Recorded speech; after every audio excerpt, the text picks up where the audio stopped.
Today on an all-new Dr. Phil, she reported her granddaughter missing. My wife and I are accused of kidnapping our own child by my mother. You say you have fled the state to protect your daughter. She wants custody of the child. Stacy accuses my husband and I of child abuse. The parents tell a different story. You believe your daughter is not safe with your mother because your mother was violent with you. I did not abuse Waco. Somebody's not telling the truth here. But they're about to get some gut-wrenching news. What these parents don't know, they actually lost custody of their daughter. They will find out today for the very first time. You have opened a can of worms you are going to wish you never opened, my friends. Let's do it. Have a good show, everybody. Here we go. This is a safe place to talk about hard things. Stand by. We'll count you down. I try to be an emotional compass and point you in the right direction. 5, 4. I am not giving up on you.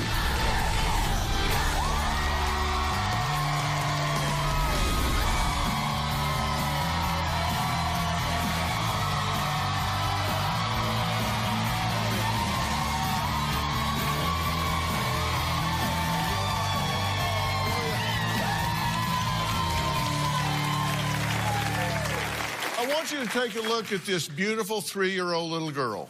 This adorable child is missing. At least that's what her grandparents, Stacy and Jacob, say. In fact, these grandparents went so far as to list her as missing with the National Center for Missing and Exploited Children. But the incredible thing is, the little girl's own biological parents, Dad Waco and Mom Allie, say their daughter isn't missing at all. She is safe with them. They claim that Jacob and Stacy, the child's grandparents, are trying to steal their child. Waco and Allie say they will do whatever it takes to protect their baby and keep her away from her grandparents. So, they fled the state out of fear and have told no one where they are. But they did take time to write me asking for help. Waco says he will go to jail before exposing his child to his mother. Let's hear why. My wife and I are accused of kidnapping our own child by my mother, and it's absolutely crazy. My mother is trying to take my child away. My mother is awful when it comes to children. She has a history of domestic violence, violence towards kids. During my childhood, my mother, she drank all the time. There was a lot of physical abuse. I got told that I would never amount to anything. But when it comes to raising kids and instilling morals and values, she doesn't know what she's doing. After being with my mother for 4 days, my daughter started weighing the bed again. She started having nightmares. She was like, "Daddy, I'm scared." She said, "I can't see you again because you're sick. Mommy's in jail." I was like, "No, baby. We're right here. And we'll never leave you again." I kept my daughter away from my mother because she had been saying things that weren't true. I'm very worried about my daughter going with my mother. The court ruling is the judge, he automatically gave my mother and her husband a few hours a weekend to have her unsupervised. There is no evidence against Allie and I. It's all hearsay and lies. She's trying to have a redo with my child because she failed with her children. We're perfectly capable parents. I would rather go to jail, flee the country to keep my daughter safe. Waco's wife, Allie, says Stacy has been trying to take their 3-year-old daughter since the day she was born. Allie says she believes Stacy and Jacob have ulterior motives for going after her child. I'm Caucasian, and yet I'm going to a Native American tribe to fight a middle-aged woman for custody over my child because she's Native American and the grandmother of my child. Stacy thinks that we're bad parents. I have nothing to do with the tribe. I don't want her to be a member of the Muskogee Creek Nation tribe. Stacy accuses my husband and I of child neglect, child abuse. We have no utilities in our home. My child's malnourished. Every single one of those things is ridiculous. She says my daughter is unsafe. Stacy has been completely obsessed with my daughter. Since she has been born, Stacy has always wanted to mother my daughter. I do not want my daughter around Stacy. I saw her punch Waco twice in the head, grabbed his collar of his shirt and swung him around and ripped the collar. Stacy was not allowed to see my daughter after the altercation. She was asking for full grandparent custody. Somehow there's a Amber Alert issued for my child that contains information stating she may be with her parents. Where else would the kid be? At the bottom of the poster, it says to contact the hotline number, Muskogee Creek Nation Tribe, and or the police. So you know what I did? I called the cops. We have no warrants. I feel the Native American tribe should not be able to strip anyone of their parental rights. I feel as if the tribe's against me. What these parents don't know, they're here today and they do not know that on July 10th, when they failed to show up for a tribal court, they actually lost custody of their daughter. They're here. They have no idea. They will find out today for the very first time. These grandparents have been awarded custody of their child. We're going to see what happens. So let's bring them out.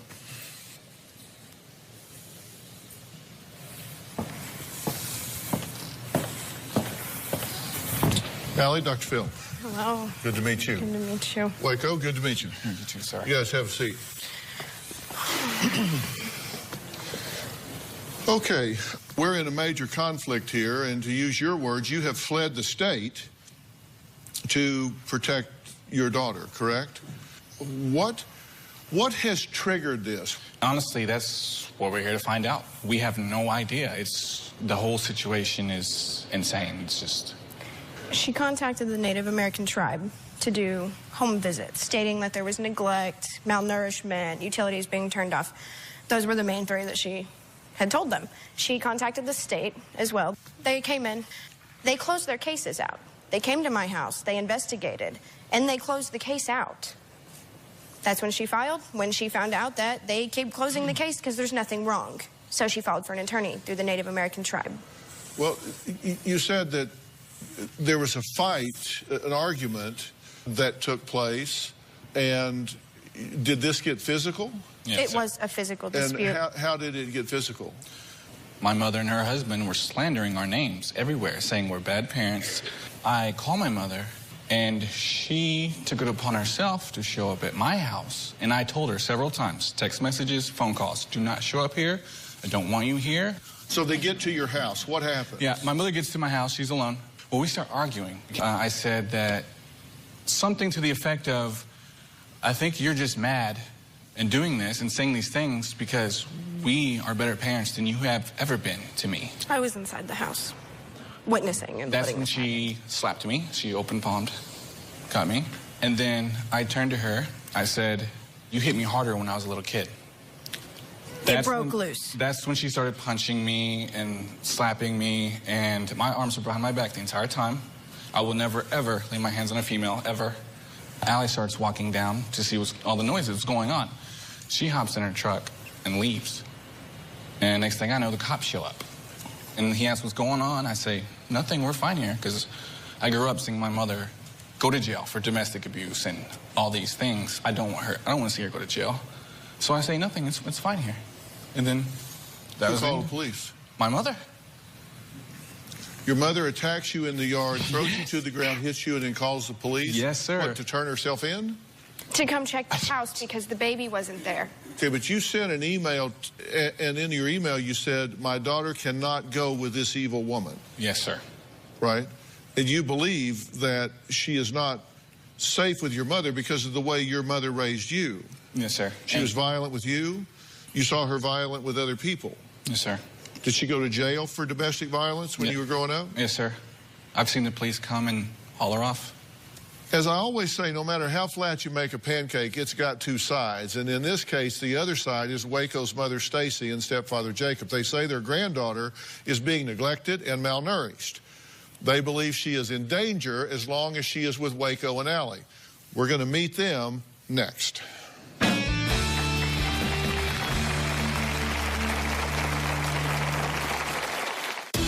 I realized that my granddaughter was missing when they didn't show up for court. I filed a missing persons report.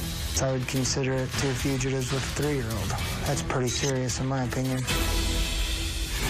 And later, were you physically abusive with him as he was growing up? No. Were you mentally and emotionally abusive for him when he was growing up? No. I did not abuse Waco. Tomorrow on an all-new Dr. Phil. A daughter searching for her missing mom accuses her stepdad. I think he killed her. Absolutely not. I just had a stroke. You're paralyzed, but you're typing up hooray for the Buckeyes. I can text, but I can't even hold a pen. She leaves the house without a code, no wallet, no phone. She had her debit card. I have her debit card. She's totally off the grid. You don't find that odd. I think she does not want to be found. That's tomorrow. My mother is two-faced. One day she likes me, the next day she hates me. She's delusional. I do need the Amber Alert taken down so I can enroll my child in school. This is gonna get ridiculous. There's something off. She's crazy. She's manipulative. My mother can put on a show, and she does. We're not running anywhere. That's why we're here today. You are crazy, and we're here to prove it. Waco and Allie are the parents of a 3-year-old little girl, a girl whose face is plastered on posters for the National Center for Missing and Exploited Children. Well, why? Well, they claim Waco's parents are trying to use tribal court to gain custody of their little girl based on lies. So the young couple took off with their daughter, telling no one where they are living. Now, Waco, his mother, Stacy, and his child are all registered members of the Muskogee Creek Nation. Now, Stacy and her husband, Jacob, admit they went to tribal court because they believe their granddaughter is in danger. Take a look. Waco and Allie are fugitives. I would consider it two fugitives with a 3-year-old. That's pretty serious in my opinion. I realized that my granddaughter was missing when they didn't show up for court. Not knowing is the only hard thing. Where she's at, what she's doing, who she's with. I filed a missing persons report to help find my granddaughter. I've been concerned about my granddaughter since she's been a baby because parents don't ever live in the same place very long. They don't keep the same job very long. I've been worried about them partying around my granddaughter. She has asthma. I am worried they are still smoking around her. I noticed a diaper rash so bad that it was red and bleeding. When my granddaughter and Waco lived with us now, I would still find Waco in bed, and my granddaughter would be up by herself trying to get something to eat.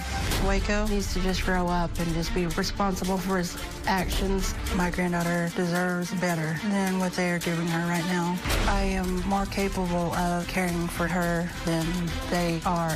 I hope that I find my granddaughter so she can come home to myself and Jacob and the rest of the family that misses her. Well, Stacy and Jacob are being joined by their attorney. And will you pronounce your last name so I don't get it wrong? It's Lori Guevara. And I appreciate you being here. Thank you. What was the trigger that made you think that this was a serious enough situation that you felt like you needed to go to court? Because I was worried about her wellness, her being able to go to the doctor. I was worried about her being fed. I was worried about her taking baths. So you observed her being malnourished? Yes. So you saw the child on an ongoing basis being medically underfed? Yes. Really? And was that documented with the pediatrician? No. And you said her cleanliness, her hygiene was not up to par in terms of taking baths and things of that nature. So did you observe on a day-to-day basis that she was unhygienic in terms of having rashes or just Yes. simply being unclean? Yes. So I assume you would bathe her when you saw that. Oh, yes. Every time I'd get her, I would bathe her the first thing I'd do. Yeah, and did you, was that documented with a pediatrician or Oh, no. or someone? that could verify that this was a unclean child? No, just the family knew. And you're saying she was not getting the proper medical and dental care that a 1, 2, 3-year-old should be getting? When we had her, she did. We've caught her up on her shots. The pediatric records will show providing these immunizations or these exams way behind schedule because the child has not been brought in a timely fashion. Yes. Okay, so that'll all be documented. It should be documented with the doctor that we took her to. And what do y'all say about this? We have documentation from the Creek Nation Wake Department when malnourishment and neglect was brought up in the court system. When they weighed her, they checked her, they do all that, make sure she's healthy. And was she? She's above average. She's on, I think they said she was at the 98th percentile.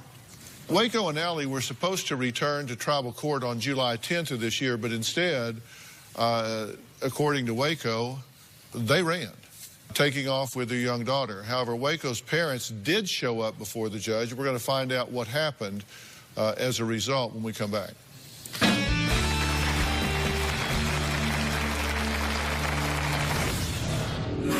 You objected to the age difference between the two of them. Yes, have you asked them how old they were when they got together? I was 14, we're still together. You got a 4-year age difference? Yeah. And you two have how big of an age difference? And later, you are bullied. And you have opened a can of worms you are going to wish you never opened, my friend. So you On the new season of Dr. Phil. My dad sent money to a woman in Mexico that he had an affair with. She had to have a lung transplant. You paid for a lung. So she just showed up to a clinic with a lung in an igloo cooler, said, I'm here to get a transplant. That's basically what happened. Do you think maybe she's lied to you? I just want to know the truth. Is my brother-in-law a monster?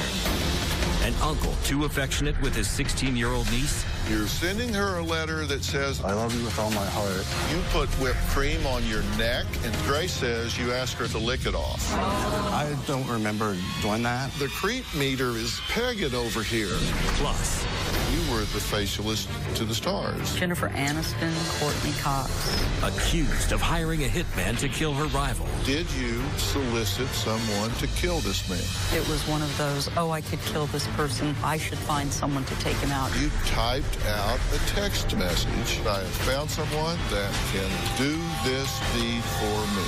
This fall on Dr. Phil. I don't think Waco and Allie's relationship will last. My mother's jealous. Allie and I are so close. He believes that the only person he could talk to is Allie. My mother didn't seem to have a problem with Allie until she became pregnant with my child. She thinks I took Waco away from her. Stacy trying to gain custody is revenge. Well, Waco and Allie are in the midst of a tense custody battle, not with each other, but with Waco's parents over their 3-year-old little girl. Now, the young parents went on the run with their own child in order to keep her away from her grandparents, who plastered missing posters all over the country in search of the toddler. Now, did you really think the child was missing, or did you know the child was with the parents? They didn't show up for court, so I didn't know where she was. Did you really think she had been kidnapped, or did you think she was with her mom and dad? I believe she was with her parents. I believe that she's been neglected, abandoned, and not ever mistreated, but she's been neglected and abandoned. Abandoned 3 times, twice by Waco and Allie, and once by Allie. When you're supposed to take someone back to the house and they don't answer the phone, they don't answer Facebook for 24 hours, and we have things to do the next day, and they don't answer. She dropped her phone in the tub and it broke. My phone broke. Do you believe that it is good public policy for children to be with their parents?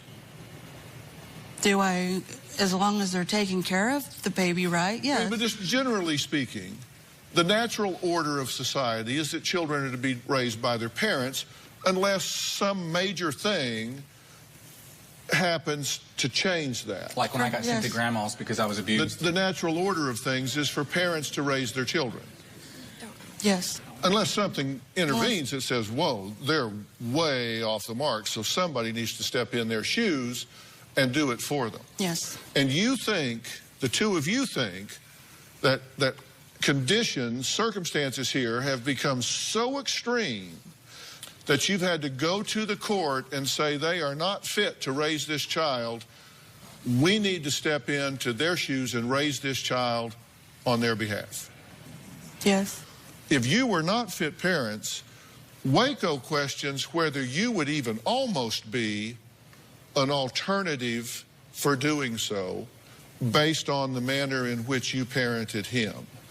I'm not saying I was a good parent. I mean, not everyone is a good, you know, have lessons to learn. And were you physically abusive with him as he was growing up? No. Were you mentally and emotionally abusive for him when he was growing up? No. Did you provide a stable home for him when he was growing up? He always had electric. He always had clothes. He always had a roof over his head. He always had water to take baths. Yes. Did he run away when he was growing up? Yes. Did he run away to escape beatings when he was growing up? I would just believe that because of how Waco is, he felt like he needed to run away because he didn't want to be, he doesn't like authority, things like that. But you deny that there was domestic violence in the home when he was growing up? I did not abuse Waco. Was there domestic violence in the home? No. Were you arrested for domestic violence while he was in the home? No. Were the cops called to the home when you were raising him? Cops had to come to the home, yes. Mm-hmm. Was it a volatile home? Was it chaotic and volatile emotionally? No. We've had some problems, but what family doesn't have problems? Mm-hmm. And you tell a very different story.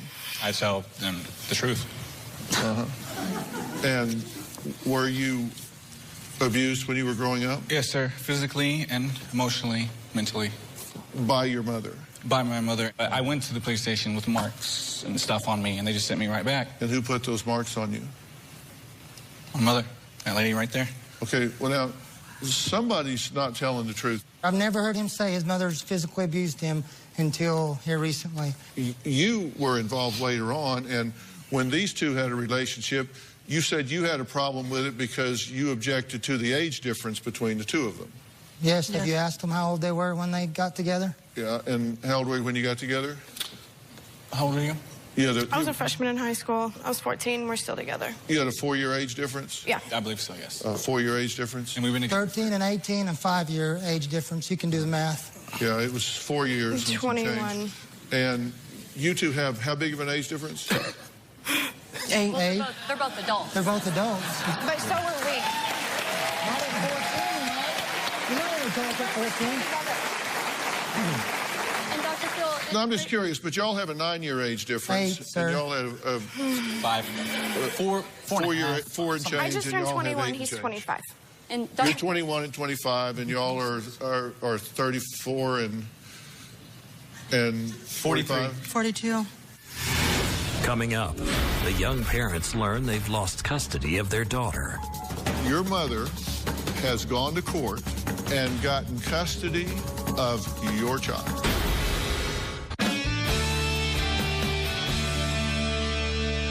I've tried to figure this out, and I've tried to put together a flow of events here. In August 14, you went to rehab for 10 days, right, Waco? Yes, sir. Yes, sir. For alcoholism. For alcoholism. Yes. Okay. And then as we move along, in January of this year, this is when you and Stacy fight, and you stop contact between your child and Stacy, correct? Yes, sir. Why? You thought it was just not safe, unstable? She was physical with me, and I realized that she hadn't changed since I was a kid. And I thought she had changed. That's why I let her see her originally, but she hasn't changed. Okay, and did you attack him in the front yard? No. Everything he told you was false. You did slap him, right? Yes. Okay. Where is that in the So May 7th, then. I didn't file a police report because I saw my mother going to jail when I was a child. Child goes to Stacy's party, and were you glad to see her? Oh, yes. So you did get to see her then. All right. It was the best birthday present I could have. Right. Okay. So then on June 5th, there is a tribal court hearing where you file for visitation, Stacy and Jacob. And Waco and Allie are drug tested. They test positive for marijuana and are ordered to return to the tribal court on the 10th of July. On July 10th, the court convened. You weren't there, and the tribal court awards full guardianship of the child to Stacy and Jacob. Do you understand what that means? Mm-hmm. My mother and Jacob are technically her parents now, I guess. Have custody. Your mother has gone to court and gotten a default judgment against you and gotten custody of your child. Here's what the documents say. Petitioners Stacy and Jacob, that's their typo, not ours, are appointed the general co-guardian of the persons and estate of child, the name is blanked out, born January 25th, 2012. So they now have custody of your child. You don't. And the answer, Dr. Phil, is for the parents, the natural parents, to show back up in tribal court where the jurisdiction is proper and tell the judge your side of the story and not to run away. The answer is you are bullies. I'm not a Native American.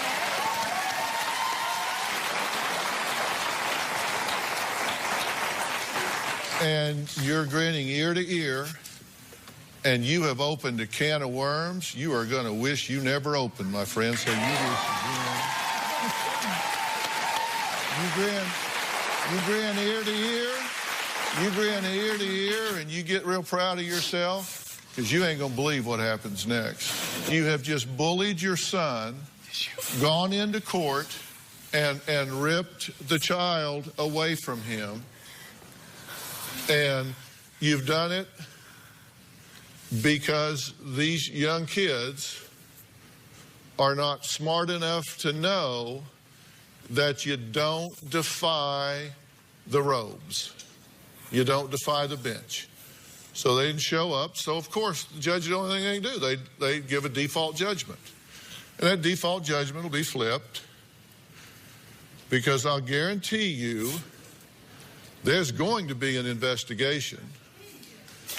And there is not a court in this land that is going to turn a child over to an uninvestigated guardian, and shame on you for pulling that trigger.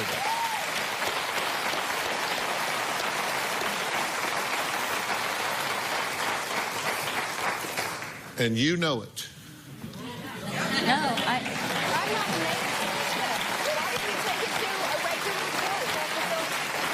You said, why didn't you take it to a regular court? A regular court would do the same thing because you didn't show up. They are going to give a default judgment to the petitioners. Yes, the facts are on your side. Public policy is on your side. There is absolutely not one cause of the sustainable action for them to take your child away from you other than the fact that you chose not to show up. Trust me, fleeing a state is the least I will do for my child. That is the absolute least I will do to keep my baby safe. Well, that's all very macho, but what you really want is the best result. You need to use the system, not fight the system. The story goes a lot better when you're the only one telling it, and a boxing match goes really well if you're the only one throwing punches. Tomorrow, on an all-new Dr. Phil. A mother missing. A daughter accuses her stepdad of murder. Absolutely not. I was a vegetable. I couldn't get out of bed. You said my paralysis was gone. That's tomorrow.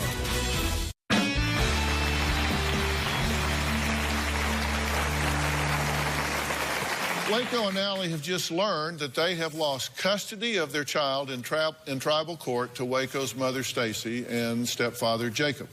You happy about all this? No. I mean, it's what you wanted, right? No. I want my grandchild to be safe and not moving here and there and not going to sleep at 3 or 4 o'clock in the morning and sleeping all day and not having to go to the refrigerator and get her own food because no one's awake to feed her. Let's take a video look at this child and see how endangered she appears. I'm looking at the child's muscle mass. I'm looking at her emotions. I'm looking at how she interacts with the world. I'm looking at a lot of non-verbals here. I'm looking at her trust in going down the slide. I'm looking at her self-esteem and confidence in climbing a ladder. I'm looking at her micro expressions on her face. I'm looking at a whole lot of things that being trained in forensic psychology speak volumes to me. And I see, to me, a very vibrant, enthusiastic child. And, you know, part of that may very well be a function of what you've contributed to this situation as well. It takes a village. Yes, sir. You know, the story goes a lot better when you're the only one telling it, and a boxing match goes really well if you're the only one throwing punches. But when they start hitting back, it's not so much fun anymore. We want them to come back to court and say their side. They start digging into your background. They start digging into your background. And all of this starts getting extruded before experts and into the public record. And all of a sudden, it's just not so much fun.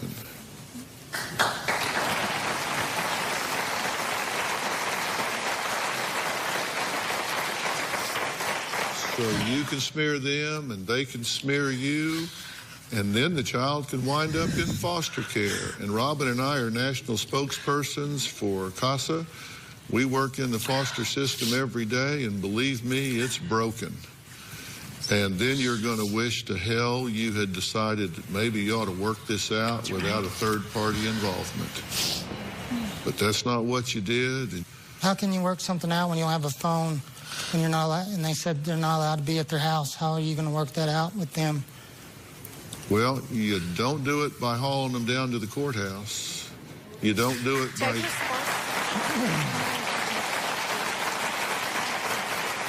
You don't do it by threats and ultimatum. And Jacob, listen, there's two sides here. Yeah, you haven't heard ours. There's two sides. Listen, they've made mistakes here. They own this. They're young and brash and have made immature decisions, no question about it. This isn't all y'all's fault. There's fault here, too. Do these parents have the ability to challenge the jurisdiction of the Muskogee Creek Nation Tribal Court that has handed guardianship of their child to their grandparents? I have an expert here that can advise you much better than I can about what needs to take place from here going forward. We'll be right back. Do you need Dr. Phil's help? Text Phil to 88500 and share your story for a chance to appear on the show. Standard message and data rates may apply. We can't do this show without you, our studio audience. If you are going to be in the Los Angeles area and you would like free tickets, go to drphil.com and click on Be in the Audience. Because we have a lot of fun here, don't we? Or you can call 323-461-PHIL. That's 323-461-7445.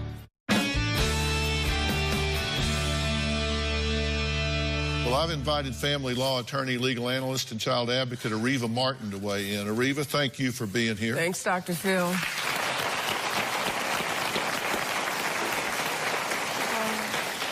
Talk to us. You know, Dr. Phil, we've seen a lot of these cases, and you know when Indian children are involved, these cases are so complex. They can end up in tribal court, a state court, federal court. They can take years of litigation and even end up in the United States Supreme Court. You, Allie and Waco, have to get a lawyer. You can't do this on your own. This is a very complex area of the law. If you're telling us the truth, that Child Protective Services went out and closed their case because there wasn't neglect and abuse, I just don't see, Dr. Phil, a reason for these young adults to have their parental rights terminated. And absolutely, it's not clear that the grandparents would become the guardians or in any way responsible for this child. But you can't run. You can't run. You've got to go to court and face this. You've got to get an attorney, and that attorney will advise you about how to undo this mess. But one thing these grandparents can do, they can agree to terminate that guardianship. So you have an opportunity to make this right. You don't have to leave here today and continue to fight your kids in court. Just because that order is there doesn't mean that you can't do something proactive to reverse this and to let them have custody of their children, which at this point, it appears they deserve.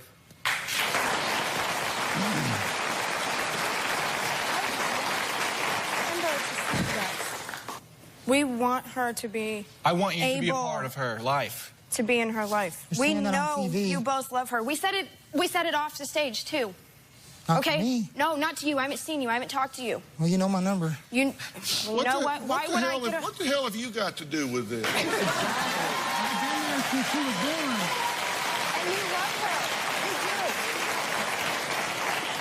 They have problems. You're married to her. You're not his father. No, never claimed to be. You're not his father. You're just married to his mother, and not for very long. How long y'all been married? Since December.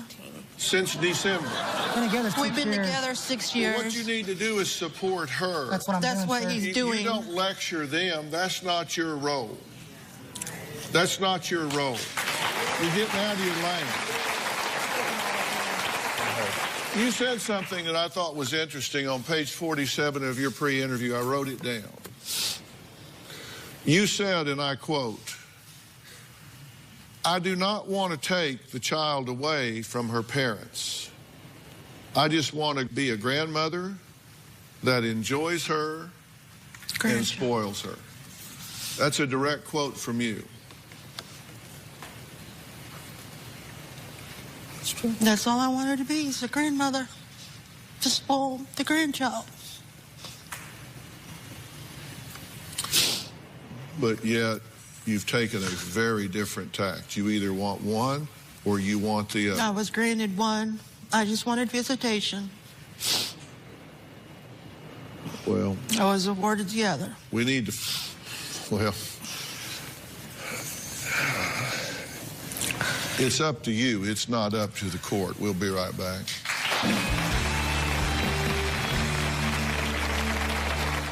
Ready to get real? Go to drphil.com for advice on relationships, parenting, finances, and more. Plus, weigh in on your favorite episodes, share your stories, and find support in the Dr. Phil community. When you sign up for the community, you will automatically be subscribed to the Dr. Phil Show newsletter. Log on to drphil.com today. You're playing a very high-stakes game here. And when I read what you say, I just want to be able to spoil my granddaughter. And you've got unfinished emotional business with your son here. He has one set of recollections about his experience as a child growing up. You have a different set of recollections of a mother raised. Today on an all-new Dr. Phil. When her mom went missing, she suspected her stepdad. I think he killed her. Or his daughter, Lauren. He's given her leads. Telling her about sightings of her mother all over town. That go nowhere. It feels like I'm just on a wild goose chase. Dead end, another dead end. It's said that my mom was spotted here. They have surveillance cameras. If my wife had been missing, I'd be camped out over there till they freeze-framed that woman walking in that door. It just didn't occur to me to do that. Maybe now. Why did you want to take her off stage at the break? I didn't want to take her off. There will be answers. How did you know she was missing? Well, I mean, You used the word missing, and we're going to be blamed. I just wondered if you would answer my question. Let's do it. Have a good show, everybody. Here we go. This is a safe place to talk about hard things. Stand by. We'll count you down. I try to be an emotional compass and point you in the right direction. 5, 4. I am not giving up on you.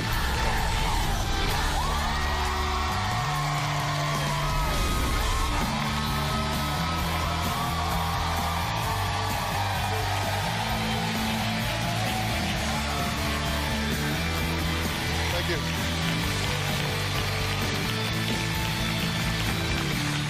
Yesterday, we started digging into a missing persons case involving a mother named Carrie Zaplatel, who vanished 9 months ago on a cold December night from the home she shared with her husband of 7 years, Ed. Now, Carrie's daughter, Shelby, is convinced that her stepfather, Ed, or Ed's daughter, Lauren, are responsible for killing her mother or hiding what they know. Shelby says she's past her breaking point and wants answers about how her mother vanished without a coat, car keys, phone, or identification nearly 9 months ago. Here's what happened yesterday. I truly believe that my mother's husband, Ed, has something to do with my mother's disappearance. A daughter is desperate to find her mother, who's been missing for 9 days. Zaplatel's husband told police his wife, Carrie, walked out of the house on a very cold day in December. That was the last time her family saw her. When Carrie disappeared, I just had a stroke and I was physically incapable of getting out of bed. Shelby needs to realize that Carrie's got a lot of issues. In addition to abusing alcohol, she's been known to abuse prescription drugs and some other things also. It's trying to paint a picture that my mom is a crackhead or a prostitute. That idea is absolutely absurd. Your fear is that this wasn't some accident. You think she's been murdered. Yes, sir. Who do you think killed her? I think Ed has involvement. You're saying you couldn't have harmed her if you wanted to? No, absolutely not. I was a vegetable. I think he killed her. Or his daughter, Lauren. He did something, hit her, choked her, shot her, stabbed her, something. He could not sit up. He could not stand up. He could not feed himself. He wasn't as debilitated as he made himself out to be. Were her things missing too? My mom left her vehicle, identification. She didn't even take a coat. The night that Carrie went missing, she wasn't in the right state of mind and was walking around the house completely nude. It was really strange behavior because nobody had seen her acting this way. What happened between the two of you that night? She was just telling me how depressed she was. We actually entered into a suicide pact. She was going to kill herself, and I would kill myself also. And you've never mentioned that to anybody before now? No, I guess not. She left behind a debit card with money on it, but the money has not been accessed. Trust me, I've been doing this for 40 years. The first thing they do is run through cash. Do you think it odd that she's totally off the grid? I'm totally convinced that she's still alive. I think she does not want to be found. Listen, I talked to FBI profilers in the last 12 hours about, is it just me or is this really odd? And yes. You know what they said? They said adults have the right to go missing if they want to. Mm-hmm. They do. They have the right to go missing if they want to.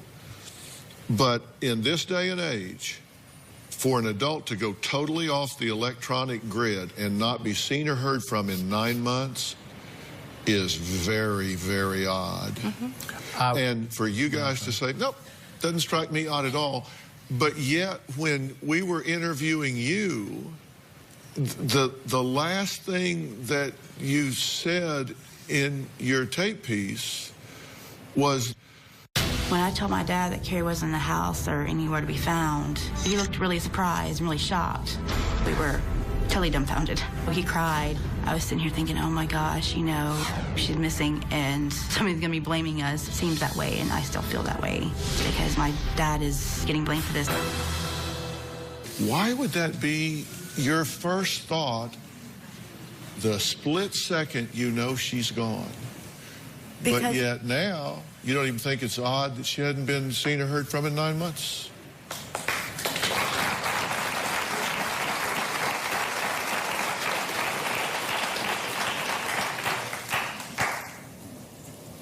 I know this is not normally her behavior. You know, it would not normally be anything she would do. But for her to, and me to witness, you know, hearing her, the door shut, and her, it seemed to be her walking out of the house because everybody else was in the house. Everybody else was accounted for. I was in my room, and me hearing, you know, footsteps going down the hallway. And That's a new one. Well, you know, I thought it was Brad, but I realized Brad was in his room later on. But when my dad asked me to go get the charger and her not be there, I had to put two and two together and realize that she had walked out of the house. Plus, I saw the door was open. Okay, hold on. Well, Dr. Phil, I'm so sorry. Now answer my question. Why, at that moment, did you realize she's gone? Was your first thought, we are going to be blamed? I felt like, you know, if anybody had thought, oh, well, she's missing, so, you know, we'll probably be blamed for it because, you know, I mean, I would have felt probably nobody would have believed me that she just walked away. How did you know she hadn't just gone out to the car to get cigarettes? I actually did look outside. How did you know she hadn't just gone to the store? How did you know she hadn't gone outside to just stand there? How did you know she was missing? Well, I mean, she had been, in your mind, she had been gone 20 seconds.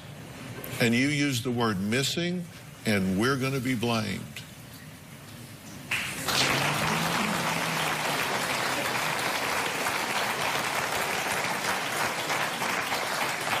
Didn't you say that Ashlyn saw her leaving? She said she had claimed to see her leaving. She said she heard her leave. She saw her walking out. She was looking out the window and saw her leaving, according to what, and how old what is Ashlyn said. Pardon? Ashlyn is Lauren's daughter. Yeah. Ashlyn is 7. And so you know, that's why she went missing from the house. I told my dad immediately, and then I went outside to look for her. I just wondered if you would answer my question. What was the question?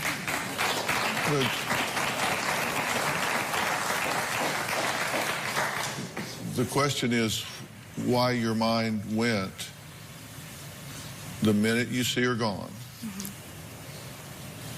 that A, she's missing, and B, we're going to be blamed.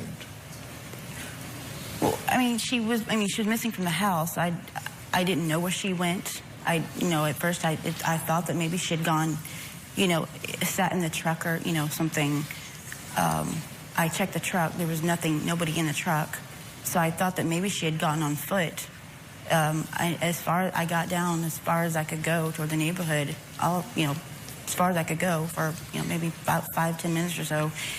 And then when I couldn't find her, I figured, okay, well, she's missing from the house. She's not in the house. I don't know where she is and when she'll be back, and I don't know what happened to her or where she went. Okay. Next, Ed says he expects his wife to walk through the door sometime soon. Boy, I hope that's right. Shelby says he's just not living in the real world. We're going to find out what he's been telling Shelby that has her completely frustrated when we come back.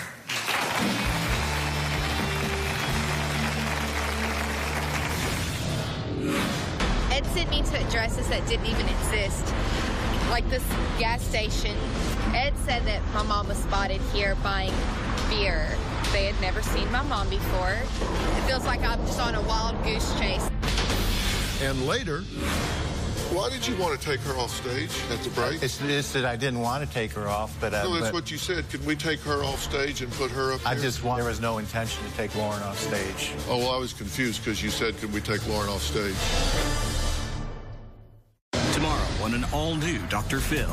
My mom kicked me out when I was 15 years old. I did not throw her out. Ungrateful daughter? I was at her knees begging, I'm sorry. My daughter was recoiling in the chair. Or is mom delusional? Did you threaten that therapist? No, sir. You throw a check on the floor and say, have a nice life. This therapist's job is to bring mother and daughter together. Yes, sir. And as I said... And she says, I quit. That's tomorrow.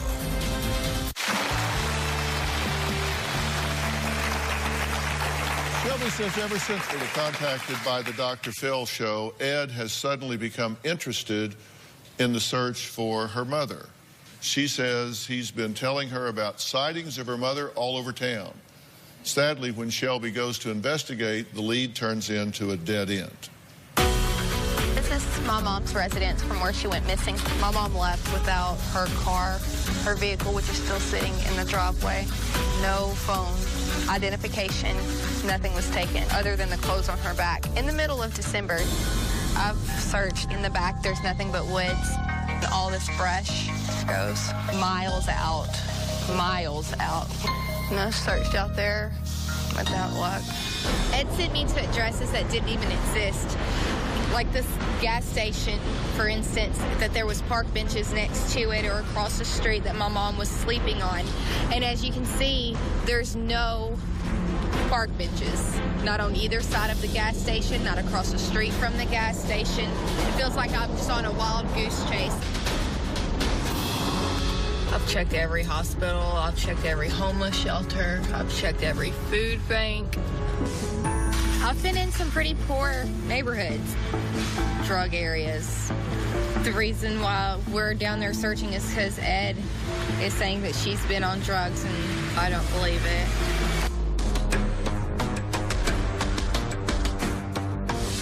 Ed said that my mom was spotted here buying beer.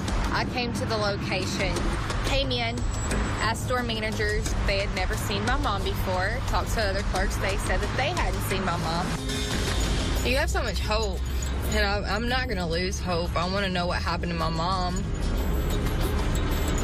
But at the same time, you can't help but doubt it. Okay, to illustrate the lengths that Shelby says that she has gone to chase leads that Ed gave her, we constructed this map of Memphis. Now, first sighting is at a convenience store at Pauline and Poplar, but no store was found, so dead end. Then Shelby goes to Morris Park on Poplar and Manassas, another dead end. Correct? Yes, sir, dead end. Then Carrie is sighted on Jefferson. She searches entire street. I never said anything about Jefferson. Another dead end. Next, she's spotted at a convenience store around Memphis VA Medical Center. So you go there, right? Right. Another dead end, correct? Correct. Nothing there. Then Shelby heads to Morris Park on Poplar. Dead end. Nothing there. Then Carrie is spotted at Union and Exchange. So she heads over there. No Union and Exchange. And never. Dead end. Nothing there. Finally, she's seen at a drugstore on Union and McLean. Talks to the cashier. And you say, this is a dead end. Correct. You feel like you're getting run around. Yes, sir. And not finding anything anywhere in all of these places. Now, how did you get these tips? First of all, half of those never happened, I told her about Poplar and Manassas, and I told her about the Union and McLean. Mm-hmm. Now, the Union McLean, close to there's a drugstore that I went in and talked to talked to the clerk who had sold Carrie the beer. And, of course, for any alcohol transaction, you have to show ID. So, she saw Carrie's ID. And did you report that, Ed? Yes, I did. I called missing persons immediately, and they told me that they were going to go there and put up flyers and talk to people. Well, and what business were you in, by the way? What's your business? I was in video surveillance. And this cashier at the drugstore, which was, you talk about a great lead, right? Great news. And listen, I'm not prejudging it. I want to find this woman. Okay, everybody needs to understand, I just want to find this woman. And here's what she had to say. And I do remember seeing the woman in the ID missing persons flyer. Okay, so we're talking about somebody that's just been identified from a flyer. But then she says, I can't recall what day she came in. I see hundreds of people every day, so it's impossible to know exactly what day it was. I can't recall if I checked her ID because I can't even remember for sure what I sold her.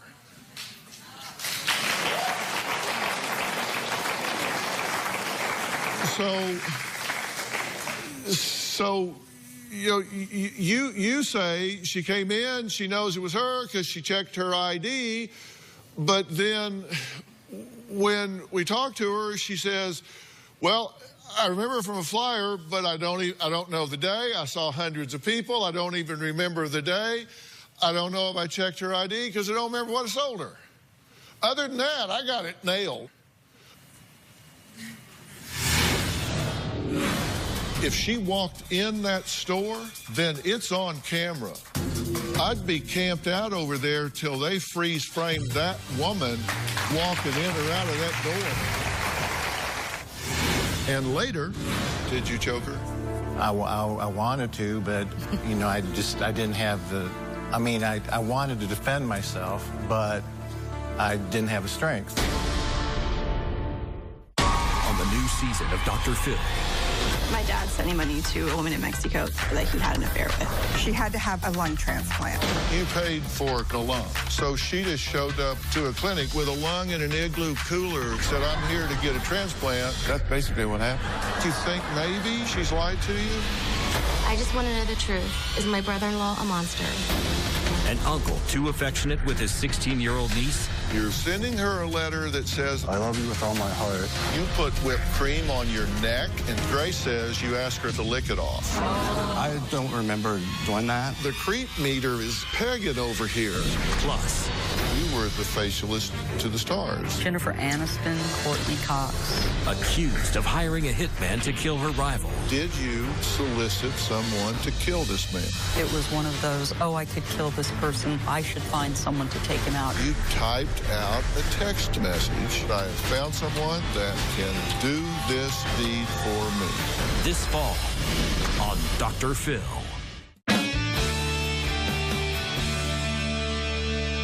Then she says she looked like a normal person. None of the other sightings have said this, but she looked like a normal person. She was not disheveled or on drugs, just a regular, perfectly normal woman. I can confirm I've spoken with Ed and Shelby regarding my sighting of Carrie last week. They call me every day looking for new information, but I don't have any. So if she's gone into the drug culture, living on the streets, drinking, drugging, whatever, but she shows up looking like June Cleaver, that doesn't comport. But there's a contradiction here. First of all, you're trying to show that she wasn't cited, and then you're trying to show that she was, now you're saying she was cited. No, I'm not trying to do anything. Right. What I'm doing, I'm not trying to do anything. What I'm doing is showing what the woman said. Okay. I'm not trying to build a case for anything. Okay. What I do want to know is, I'm not saying the name of the drugstore, but this is a national chain, and they have surveillance. They have video cameras. So there's film. If she walked in that store, then it's on camera. High def. Let's get it. Camera that can be looked at. If my wife had been missing for 9 months and somebody told me what I thought was a reliable report of her walking in there, I'd be camped out over there till they freeze framed that woman walking in or out of that door. Just be over. Just be over. That's her. Needs to do that. Ed needs to push it, and missing persons needs to do that. He immediately reported it to missing persons, hoping that he would get the help that he needs. These are to find human her. beings that run this. I know the chain. I know the chain. These are not corporate ghosts. These people are real people. You go in and say, my wife's missing. Pull that tape up. Let me see it. I guarantee you, show you that tape in 10 minutes. I guarantee they'll show me that tape in 10 minutes. It just didn't occur to me. It didn't occur to you to say this woman says she saw my wife. She's been missing for 9 months while I was bedridden in paralysis, and she's missing, and I can't find her. Please show me that tape, see if it's her. It did not occur to me, and I'm sorry. I'm sorry. Didn't occur to anybody? I did. I asked. Did you see it? I went to see, and she said, I see hundreds of people a day. I couldn't even tell you what day and she wouldn't do it. She wouldn't let you see the surveillance? She wouldn't even ask to. Who, the clerk? Yeah, that's not the person to ask. Yeah, I should have asked the manager, but. Why did you want to take her off stage at the break? It's that I didn't want to take her off, but no, that's what you said. Can we take her off stage and put her up there? I just wanted. I didn't. It's not that I wanted to take her off stage, but I wanted to get my sister up. There was no intention to take Lauren off stage when I said that. I just thought. Oh well, I was confused because you said, "Can we take Lauren off stage?" Well, Dr. Phil, I am in a professional business, and I know that Ed was counting on me for to speak very clearly to you, and was hoping that I was going to be by his side. Thank you for that. Sure, and thank you for that.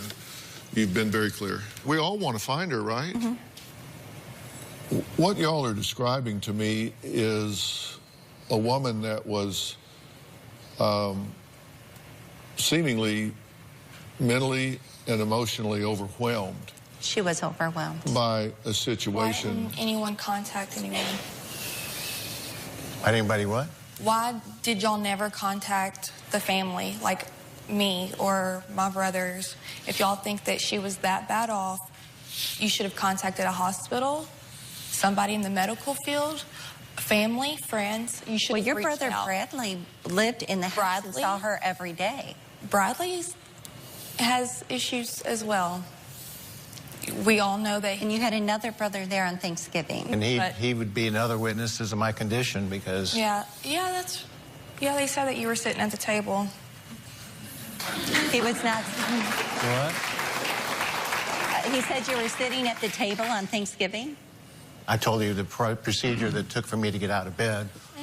I would never sat at the kitchen table. Next, could Ed have physically harmed his wife, Carrie, if in fact he was in whatever level of incapacity he was in? We're going to find out why Shelby and some of Ed's critics say he was faking being sick and chose to go on vacations instead of searching for his missing wife when we come back. I think the thing that bothers her is his behavior after she went missing as well as before. We'll be right back.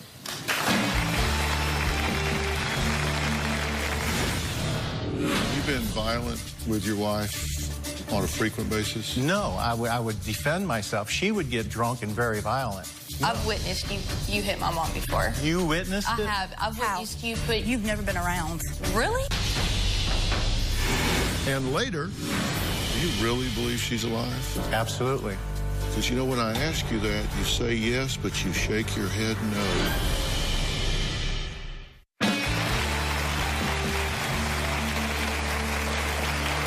In the 8.5 months that Carrie Zaplatel has been missing, her husband Ed says he's been the target of accusations and finger-pointing from Carrie's family and friends.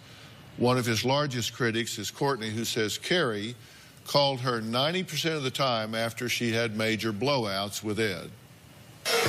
Carrie and I were really close. She was like my second mom. Carrie called me her ventilator because she could always vent to me about whatever was going on in her life. And she called me and vented quite often. She and I were constantly fighting about his daughter, Lauren. Carrie was always having to bathe Lauren's kids, feed them, do their laundry, cook for them, make their plates, basically everything a mother's supposed to do.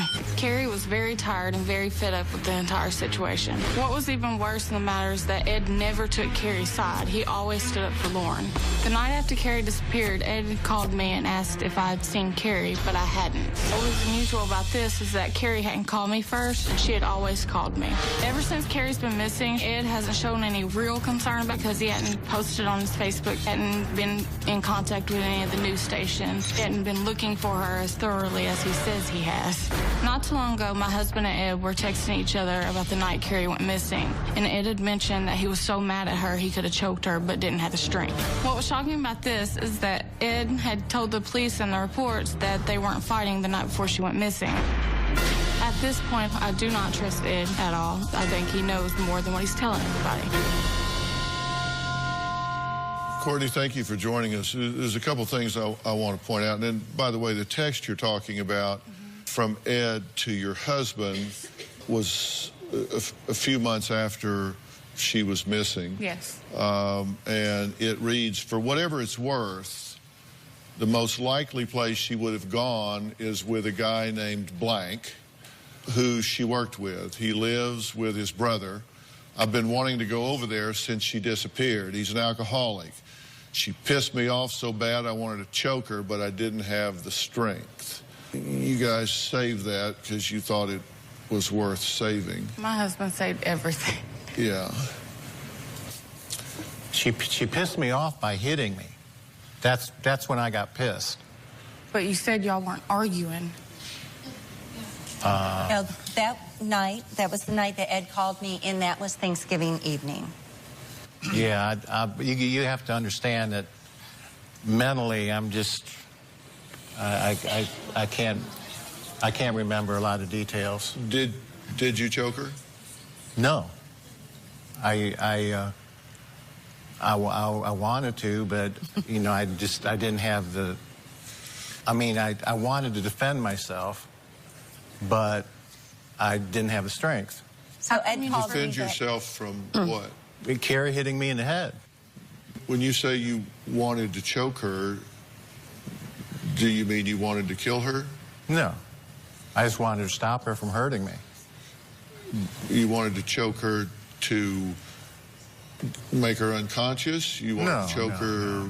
No. What? I was just trying to get her attention. Oh. Yeah. Okay. You just wanted to choke her to stop her from attacking you? Exactly. It was self-defense. She's attacked you before you were paralyzed? Yes. Did you choke her then? No. You've never I never hurt her. You've never hit her? No. I've witnessed you hit my mom before. You witnessed it? I have. I've witnessed you put... You've never been around. Really? You've never been around. The last, like, I don't know how long. You know, I do know Carrie said that there was a time you were whenever never I on was good terms with 15 her. and I did stay with I tried to get her to visit you at times, and she didn't want to. Okay. If I may interject, Carrie has said, I think she had said on numerous times that I was actually closer to her than you were. Honey, there's a whole journal about you. Promise. So I doubt that. I don't give a about some journal. And number two, I'm trying to find this woman. Yes, sir. There was one instance where I grabbed her so she'd stop hitting me, and she hurt her collarbone. I never once provoked it. Tomorrow on an all-new Dr. Phil. Is mom delusional? People say you stole an ambulance. That is the legend in the fire department. No, sir. I took my ambulance down to the beach. So you just borrowed the ambulance. That's tomorrow.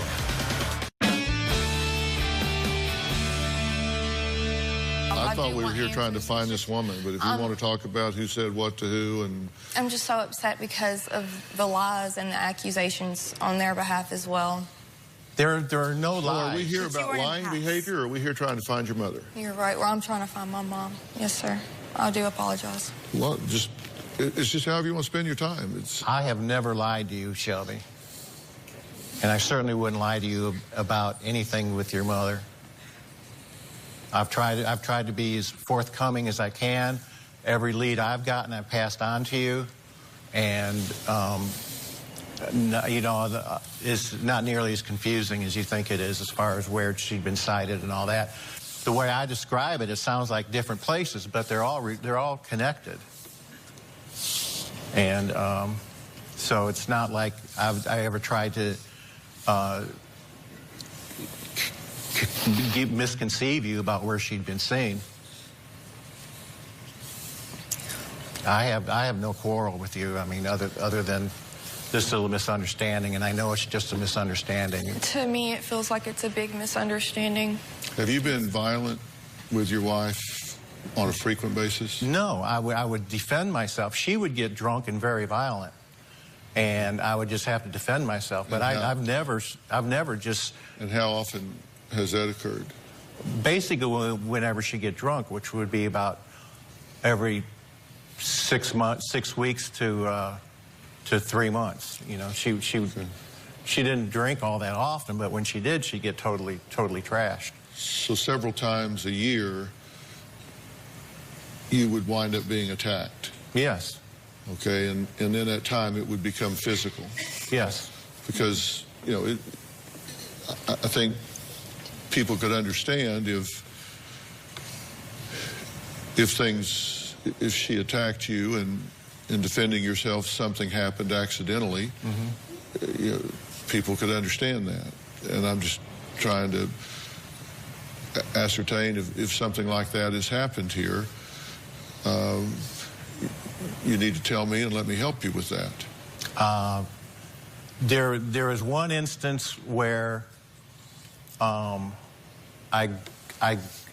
grabbed her so she'd stop hitting me, and she hurt her collarbone. When was that, Ed? Oh, it's been several years. Years ago. And well, thank you for telling me that, so I know. Okay. But this has happened on a regular basis. Yeah, and I never once provoked it. Everything I did was defensive. Right. And did you have to defend yourself right before she went missing? Well, I was struck, and but I was incapable of actually blocking anything. But she did strike you right before she left? Yes, she struck me in the head. Yes, and that was when Ed called me afterwards, and he did. I asked him if we should call 911, and he said no, that Shelby's brothers were there, and that they had calmed her down, and he was okay. Do you really believe she's alive? Absolutely. Because, you know, when I ask you that, you say yes, but you shake your head no. Do you need Dr. Phil's help? Text Phil to 88500 and share your story for a chance to appear on the show. Standard message and data rates may apply. Studio audience. If you're going to be in the Los Angeles area and you would like free tickets, go to drphil.com and click Be in the Audience, or you can call 323-461-PHIL. That's 323-461-7445. She did strike you right before she left. Yes. Would that be on the 1st or the 2nd? She left on the 2nd. I don't remember what day it was. It may have been before that. Yeah. When you called me, it was Thanksgiving evening. Okay, so it was before that. My whole memory of that period is really cloudy, just because, you know, I was still recovering from the stroke. Well, since it's cloudy, is it possible that she actually attacked you the night that she left? No, that did not happen. Well, you said your memory was cloudy. Well, it wasn't that cloudy. I can't remember what particular days, you know. It all kind of streams together for me because, you know, my mind is different than it used to be. So there was no altercation the night that she left? No, absolutely not. You're clear on that? Absolutely. You're not clear on the other things, but you're clear on that, because that one sticks out because that's the night she left. We were totally separated mostly separated that whole day because she was staying on the couch. And no, I hardly spoke to her on that day. Do you believe she's alive? Yes, I do, 100%. All my heart believes that she's just been seen too many times. There's been no body found. I had actually asked missing persons to reclassify as a homicide. So because you believe she's alive? Yes. But you think she's out there somewhere? Yes, I know she is. And do you feel like you are making every effort to find her? Do you want to find her, or you think if she wants to be gone, let her be gone? I absolutely want to find her. What happens after that, I'm not too sure. I mean, that's really up to her. But I want to know that she's okay. Yeah. And it's the most important thing in my life. Yeah. Shelby objects to the fact that you've gone on a 3-week vacation and done other things when you could have been hiring a private investigator to find her. I've had no money for a private investigator, and it's been very therapeutic for me to spend time with my family. Dr. Phil, I asked my brother to support me in a nonprofit event that I was engaged in Florida, where I live. And I flew him down there for 10 days so he could also be with my other brother. The three of us spent some time together, maybe about 10 days. Ed definitely needed to get out of the house. He still lives in the house that he and Carrie were together in, and he is very depressed. That was in May, and then we had a family reunion. There are 5 children. We all got 5 siblings. We all got together in Ohio, and I, again, paid for that trip, where then he stayed with my sister. So there was really no cost to Ed. Do you think the most therapeutic thing would be to find his wife? That would be amazing. That'd be pretty therapeutic, wouldn't it? Mm-hmm. Do you really believe she's alive? Absolutely. Because, you know, when I ask you that, you say yes, but you shake your head no.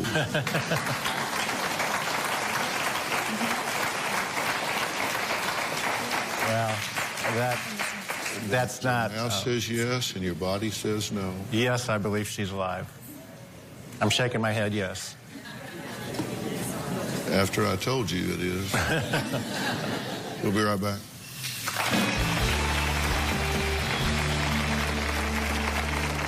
Want to get something off your chest? Sign up for the drphil.com community and weigh in on your favorite episodes and share your personal stories with other community members. Plus, get started on your own blog to share your thoughts on the topics that interest you most. I'll be reading those message boards. Log on to drphil.com today. Well, you've been seeing phone numbers and you've been seeing pictures of this missing woman throughout today's show.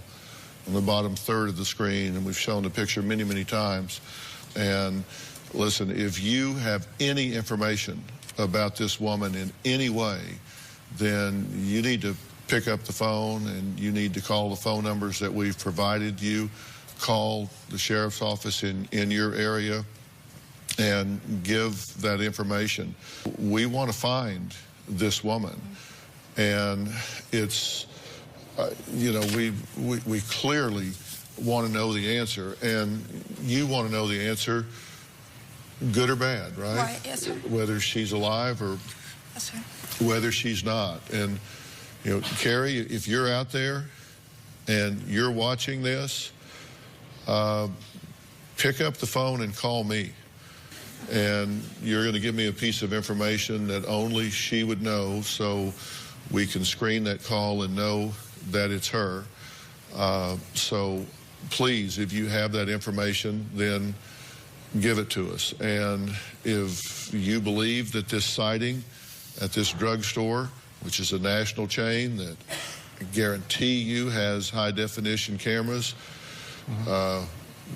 we need to get that. We need to get it before dark today. We need to get that information and find it. They can get this down to a short period of time and when this clerk was on, and we can find out, you know, whether that was her or whether it's not. So this can be cleared up very, very quickly. So we will do that. You want to find her. There's nothing I want more in the world. Shaking your head no again. Hope that's. I just hope you want to find her. I really do. Even if you don't want to be married to her, don't be married to her. But we want to find her, right? Ed wants to find her. Yeah. I've looked for her at least 100 times. Yeah. Since she went missing. I was working downtown for a while, and every day on my way there and on my way back, I would check in these parks. We've put a lot of attention on this, so hopefully this will give us some information. If you are trying to find a missing loved one and frustrated by the search, you know, write in the show. We want to help. You can go to Facebook, Twitter. You can text me your story. Let me know what challenges you're facing. You know, that's one of the things we can do here, and see what I can do to help. I want to thank all of my guests for being here. We really appreciate it. We will see you next time. Thank you. Best of luck to you. Thank you so much. Corey, thank you so much.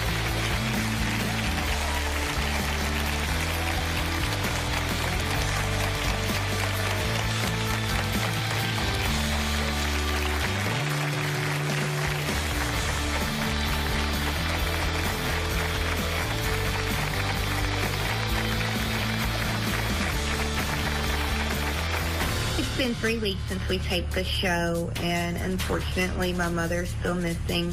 We haven't received any credible updates. However, Ed did advise that there was another sighting at the same store, that she was seen outside of the store begging for change. I do believe it's another dead end. I'm standing at the drugstore, which has become ground zero for Carrie sightings. She's been positively identified from surveillance video, which has been seen by the managers and missing persons. I'm confident that I will be reunited with my loving wife soon.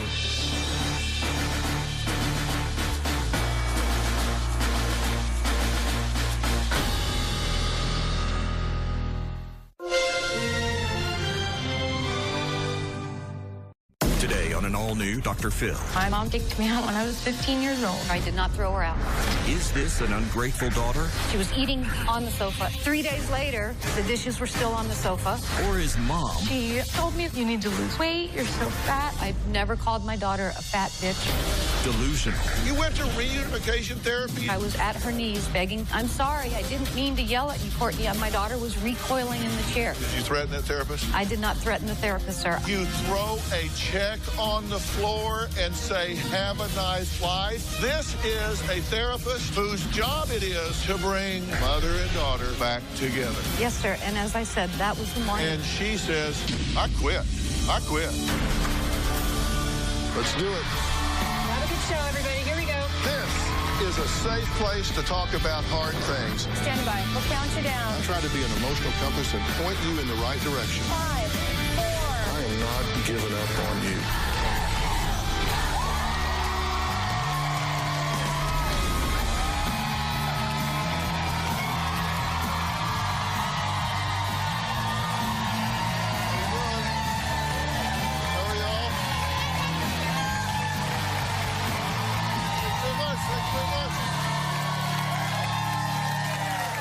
Okay, I want you to take a look inside of this house.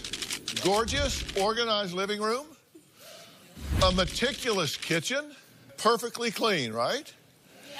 This belongs to my guest, Beverly, a divorced mom who takes pride in her appearance and her home. Now take a look at this. Clothes and hangers thrown on the floor, bathroom counter, a complete disaster. This mess belongs to 20-year-old college student Courtney. Can you imagine these two living together? Well, they did it one time. They are mother and daughter. Courtney says her mom, Beverly, is such a neat freak and messed up in the mind that she kicked Courtney out of the house when she was 15. But Beverly says her daughter chose to leave. 5 years later, this mother and daughter are still at odds, and Courtney says the scars run very deep. A bitter custody battle, sexual abuse allegations, and, well, just a whole lot more. Of course, Mom Beverly is 100% convinced their rift is all because of a messy room. Take a look. If you look around my home, you'll see that most things are in place and in order. I try to keep a neat, tidy house. If I left a dirty dish in the sink, I would hear about it 6 months later. My mom likes things absolutely perfectly in their place. If it's perfect, I'm uncomfortable. My closet's not organized. A chair has my bedspread on it. Our last big fight happened when I was going to a movie premiere. I had baked cookies and left a mess in the kitchen. Dishes that she used were still there from the morning. Both bedrooms, both bathrooms, completely wiped out. I had my own bathroom and I had my own bedroom, so I didn't feel the need to put every single thing away. I left her a note placing her on restriction. She was not allowed to use the TV or the computer. There was a 2-page typed note telling me I was a slob, I was a pig. When I came home the next day, I found her watching TV with her feet up on my desk, eating cheese and crackers. And that's when the fight started. It was one of my worst moments ever in my life. I lost complete control. My mother threw an empty Parmesan cheese container at me. A few days later, her and her father announced that she was moving out. I got upset and I said, if you don't want to be here, just go, just get out. Courtney heard, get out, go away, don't come back. The way she tells the story is we had one fight and I left to go to my dad's and never came home. And that's just not what happened. My mom kicked me out when I was 15 years old. Actually said the words, get out of my house, and slammed the door in my face. Well, Courtney says her mom Beverly's behavior was abusive way before their fight over a Parmesan cheese container and cookies. Whenever my mom saw me eating junk food or in tight clothes, she would tell me how fat I was, how I needed to get on a diet, nobody's ever gonna want me. It's a good one for her. I had no self-esteem. I look back at pictures of me now when I was a child and think, wow, I wasn't fat. If I didn't do very well on a test, she would tell me, you're never going to amount to anything more than flipping burger, you're not smart, nobody's going to want you. In the 5 years I've lived with my dad, my mom has done countless crazy things. She actually sent some random guy I didn't know to take pictures of me at a high school football game. That was terrifying, by the way. She sent people into my work, asking me questions about my personal life. I don't answer her text messages. Her number is blocked. I delete her emails before reading them. As of right now, I have no relationship with my mom. Okay. How long has it been since you've seen each other? Easter. Easter. Yes, sir. So months. Yes, sir. All right. And how long since you've really spent any quality time together? Years. Years. Okay, so let's talk about this one big fight that you say there was just one fight. Yes, sir. At 15, when she was 15. Yes, sir. And as a result of this one fight, this argument, that she abandoned you and went with her dad, and that was it. You've been cast aside, left all these years since then. Yes, sir. She spent a week at her father's house and a week at my home. She came home to my home. The house had been completely cleaned. I came home from work that evening. The house, her dinner dishes, she was eating on the sofa at that time. 3 days later, the dishes were still on the sofa. The books were all over the counter. The house was a mess. On the third day when I came home from work, she was at a movie premiere. She made cookies for her friends, left everything out. The eggs had been left out, now spoiled. And the house was a mess. So I left her a note putting her on restriction, specifically telling her no TV, no computer, no phone. Well, I have that letter. Yes. And some excerpts from it. You said, I have asked you nicely, begged, yelled, and cried over the way you treat our home and me with such disrespect. You may not have any TV.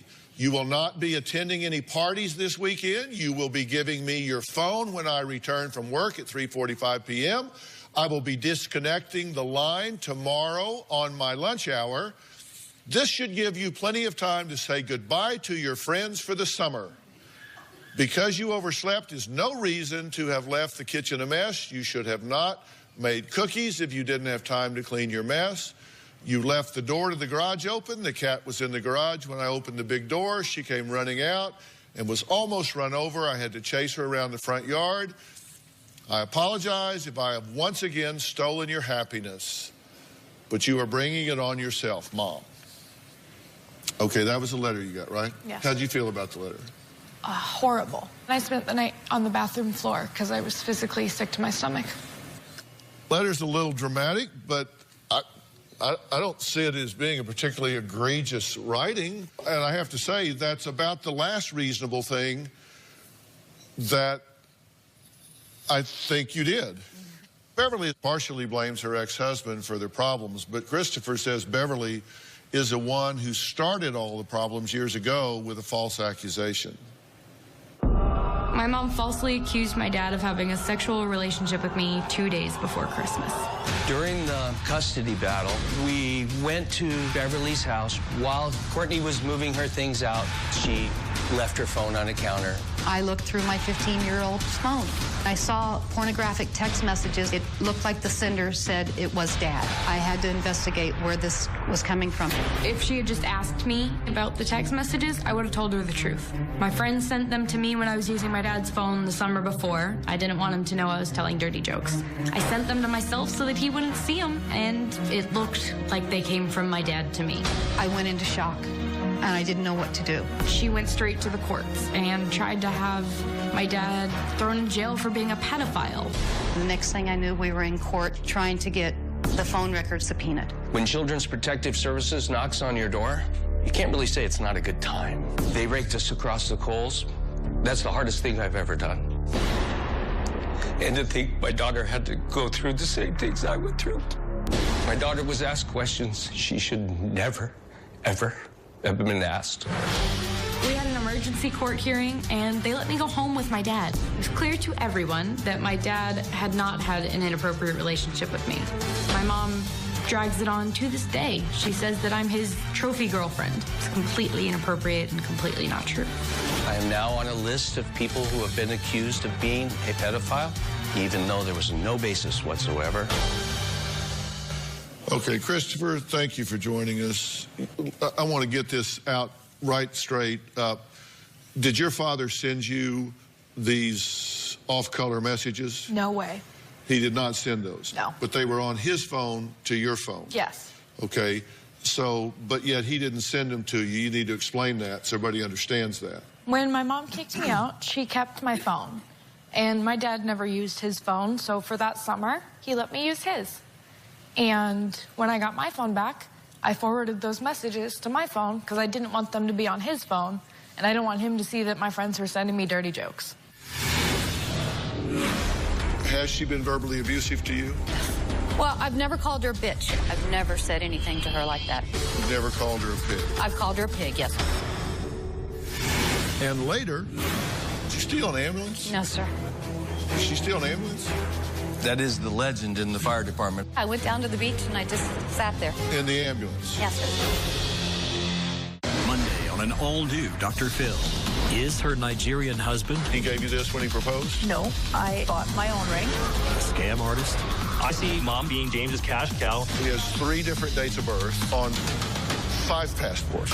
The marriage license, it's got typos. They put an M in license. They don't spell English how we spell. I know Nigerian. I was there. But that doesn't mean you weren't getting played. That's Monday. When I first met my husband, Chris, he seemed like a great guy. As time went on, I noticed that he would pick me apart on some of the smallest details. I always felt like an employee, not so much a wife. Our marriage became a competition.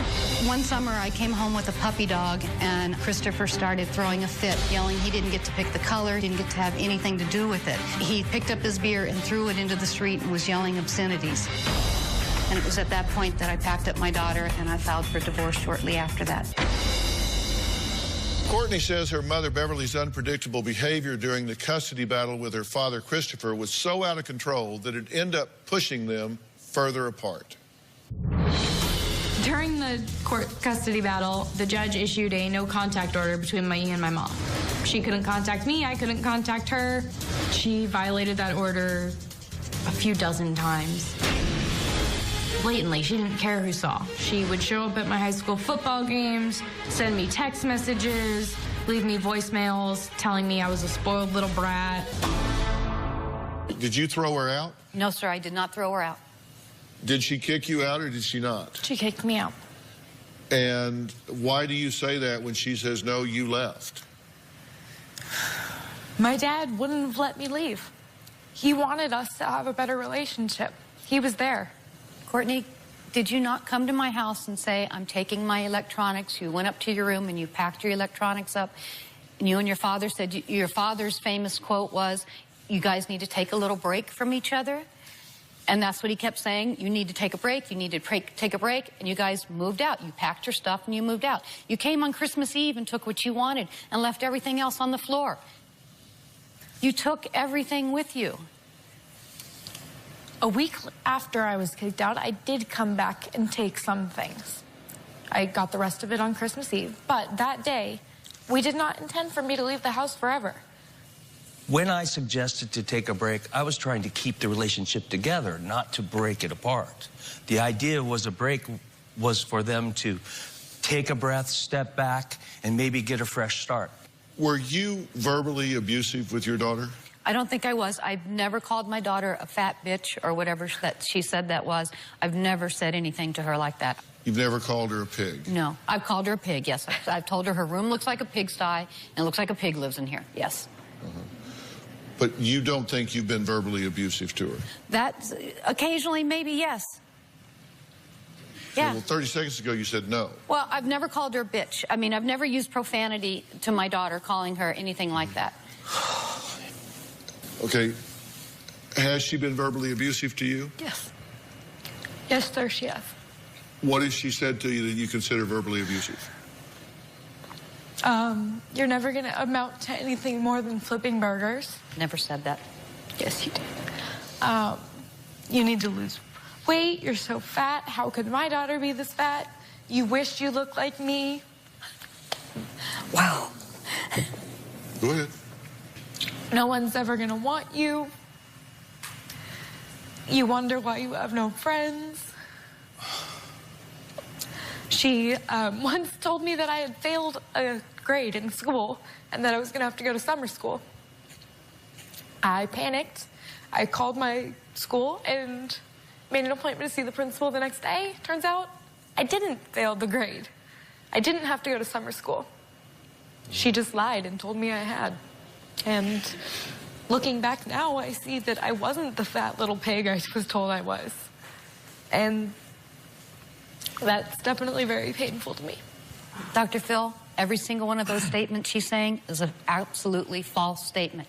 I've never told my daughter she was not going to amount to anything. I've never told her she'd be anything other than flipping burgers. I've never called my daughter fat, ever in my life, as God is my witness. Have you been to therapy with her? We had one joint counseling session. We were court ordered to go to therapy. She was seeing the counselor on her time. I was seeing the counselor on my time. The one session that we were supposed to meet together just happened to be the same February 4th that we were in court over the sexual text messages. Yeah, well, I've got questions about that. And coming up, I want to talk about a fight over a flute that ended up being used against Beverly in court. We'll be right back.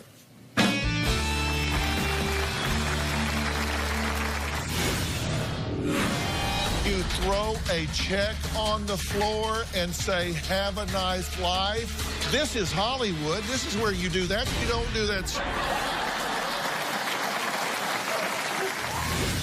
And later, I put on my bathrobe and I drove over to his house and I'm like, give me my flute. She's banging on your door. Let her in. Threatening to kick my bedroom door down. And yelling what?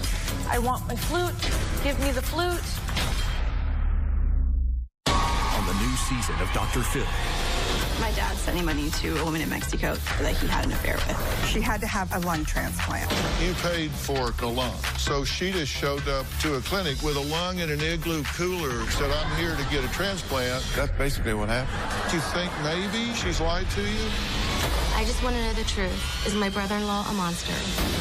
An uncle too affectionate with his 16-year-old niece? You're sending her a letter that says, I love you with all my heart. You put whipped cream on your neck, and Grace says you ask her to lick it off. I don't remember doing that. The creep meter is pegging over here.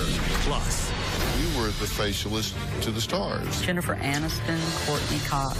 Accused of hiring a hitman to kill her rival. Did you solicit someone to kill this man? It was one of those, oh, I could kill this person. I should find someone to take him out. You typed out a text message. I have found someone that can do this deed for me. This fall on Dr. Phil.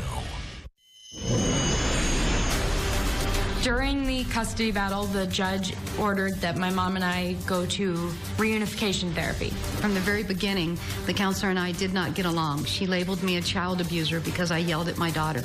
We had one joint session. My mother broke down emotionally, got on her hands and knees, and started begging me to tell her what she did that was so evil. The therapist tried to intervene. My mother got up, threw the check in the therapist's face, told me to have a nice life, and stormed off. That was our reunification therapy.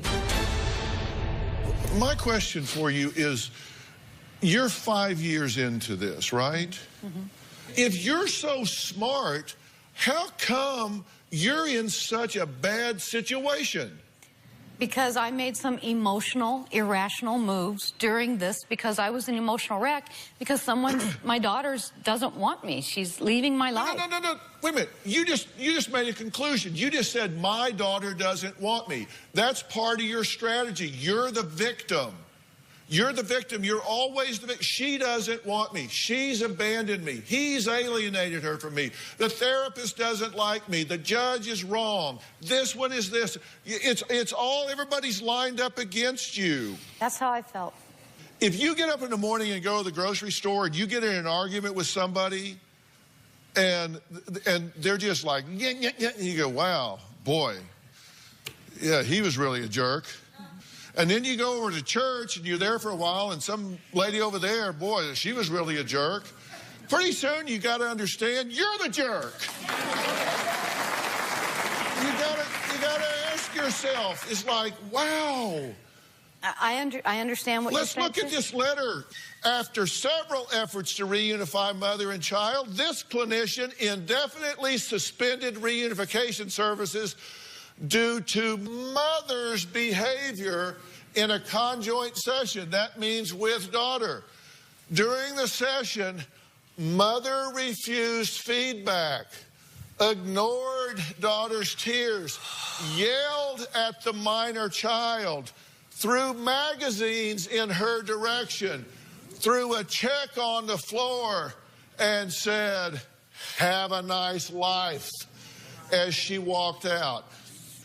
She continues to project blame onto the father and the minor child. Jerk, jerk, for the problems that led to the current estrangement. Sometimes she continues to refer to Courtney as a liar and spoiled. Additionally, it's my observation that mother's allegations of sexual abuse against the father and her decision to reference these allegations on Facebook has further damaged the relationship. It is the opinion of this clinician that reunification therapy would be emotionally detrimental to the minor child at this point. This is a therapist whose job it is to bring mother and daughter back together. Yes, sir. And as I said, that was the morning. And she says, I quit. She said, I quit. It was a very horrible session, sir. She sat there as Courtney said, I was at her knees begging for forgiveness. And I'm begging, I'm sorry, I didn't mean to yell at you, Courtney. I'm sorry, I yelled at you. And my daughter was recoiling in the chair. You throw a check on the floor and say, have a nice life?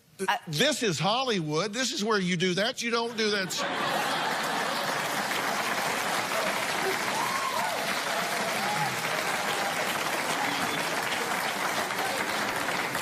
There comes a point when you've been beat up enough that you just are, I'm done. I didn't want to fight anymore. The other therapist, you threatened to sue them. No, I did not. I said, you know, I'm Courtney's mother. She's underage. We still have joint physical and legal custody.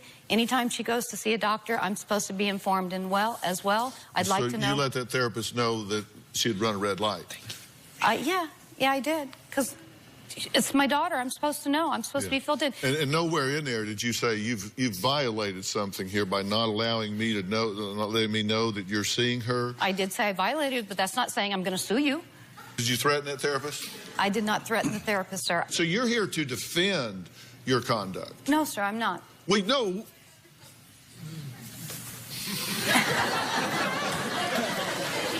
No, I mean... You're not here to defend your conduct. I know I've done... Because you sound like you're defending your conduct. I wanted to know what was going on with my daughter. So how much help did you get from that therapist that quit? No, none. I got plenty of help from my counselor. Yeah. Well, I'm glad I didn't meet you before then. Well, I'm not giving up. What would it take for Courtney to forgive her mother? And I'm still going to talk about this damn flute. We'll be right back.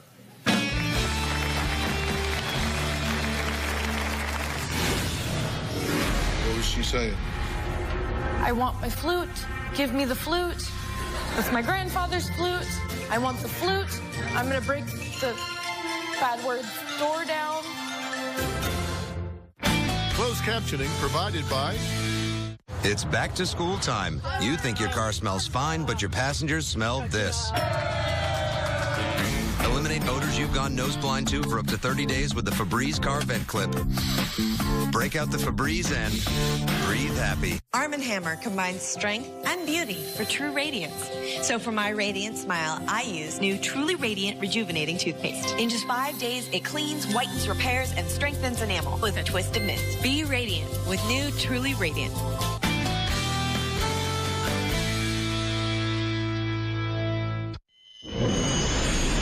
Beverly's conflict resolution was difficult for me because her way was to just run away and leave and come back the next day and pretend it didn't happen. And that just didn't work for me. I wanted to talk things out, and that didn't work for her. When we were divorced, I think people who knew us well were not terribly surprised. People who didn't know us so well were absolutely shocked.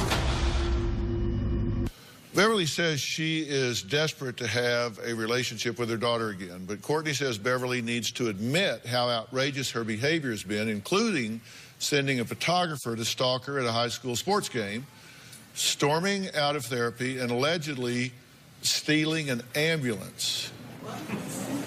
Did you steal an ambulance? No, sir.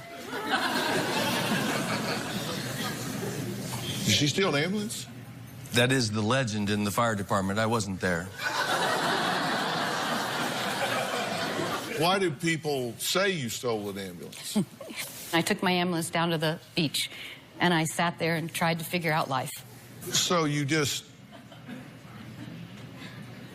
borrowed the ambulance? No, I was technically still on duty, so I pulled myself out. I went down to the beach and I just sat there. In the ambulance? Yes, sir. Did you get in a fight over a flute? Yes, sir, I did. I was sound asleep in my bed at 10:30 at night. Someone comes to my door, pounding on my door. There's some woman out there. And I'm like, can I help you? She goes, I have something for you. I'm like, what do you have? She goes, I've got papers for you. You've been served. My husband was filing for full custody. Okay, so that upsets you. Yes. So I put on my bathrobe and I drove over to his house and I'm like, what in the world are you doing? What are you doing here? Why are you doing this? And he's telling me I should have done this a long time ago.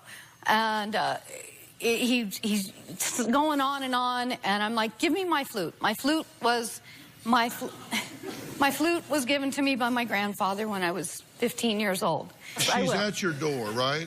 Oh, yeah, we heard the car come to a screeching halt. And she's banging on your door. Let her in. You let Rather her than make a scene in the neighborhood or call 911, I let her in.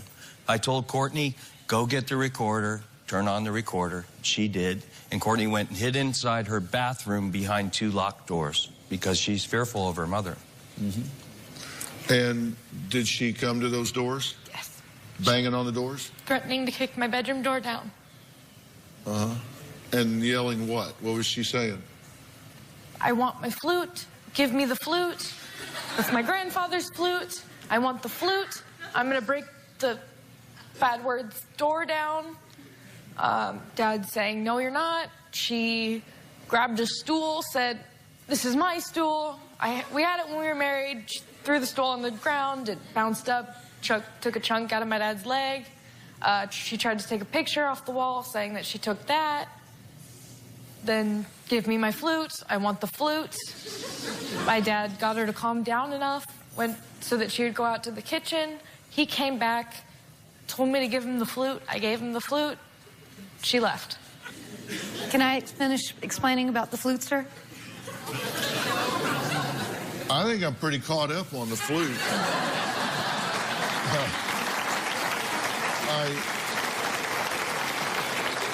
This is the flute. We've got the flute here. This happened on the night before the first day of her sophomore year of high school. She needs the flute for school. Courtney would have had to march with an air flute. Excuse me, To Mr. Phil, humiliate that's her. absolutely incorrect. She had a new flute. She had a brand new flute. So she would not be air fluting. Beverly asked for my help to repair her relationship with Courtney, and I've got some very specific advice that I think she needs to hear, that I think everybody needs to hear when we come back. And trust me, I am going to put some very specific verbs in my sentences. We'll be right back. Monday on an all-new Dr. Phil. Is her Nigerian husband deceiving her? I see Mom being James's cash cow. James, did you refer to Deanna as an ATM? I don't call my wife an ATM. That's Monday.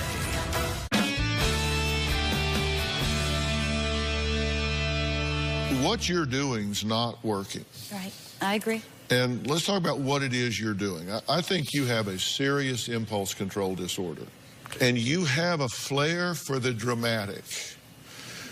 And language is very powerful. You use language that is catastrophic. Like to Courtney, you said, just put a gun to my head and get it over with. You are the very life in my body. Without you, I have no life. I'm such a terrible mother to cause you to cut yourself, but let you return week after week to the scene of the crime. The good news is that I will never be able to steal your happiness again. I will always love you more than you will ever know, even though you, the one person who I never thought would abandon me, did. I mean, my God, you're like a soap opera on repeat. This is how you talk to yourself.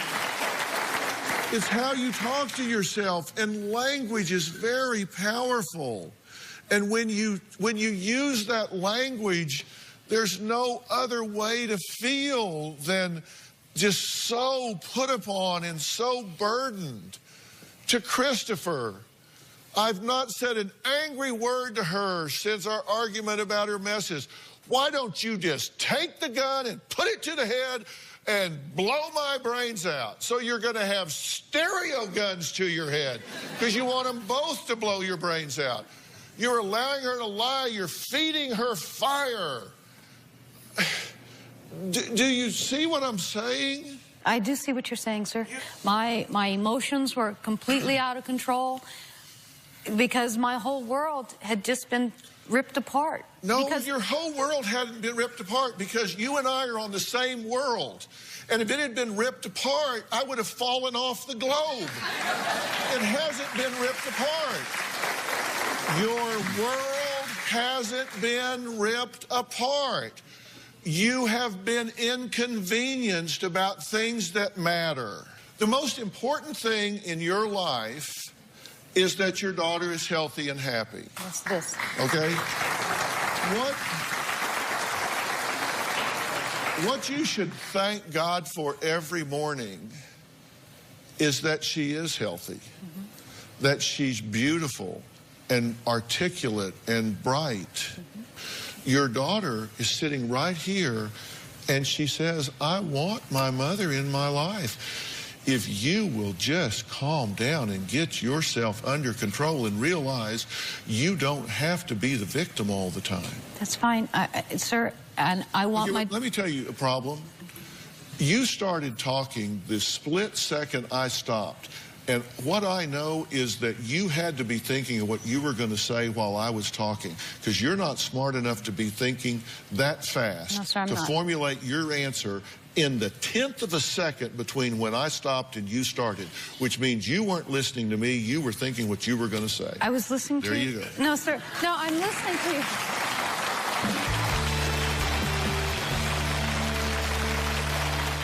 Do you need Dr. Phil's help? Text Phil to 88500 and share your story for a chance to appear on the show. Standard message and data rates may apply. If you are going to be in the Los Angeles area and you would like free tickets, go to drphil.com and click on Be in the Audience.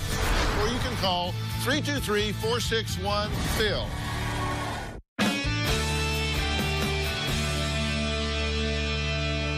Unless you really get some help, and unless you really recognize that you have to inspire rather than dictate a relationship with your daughter, she's not going to want to have a relationship with you.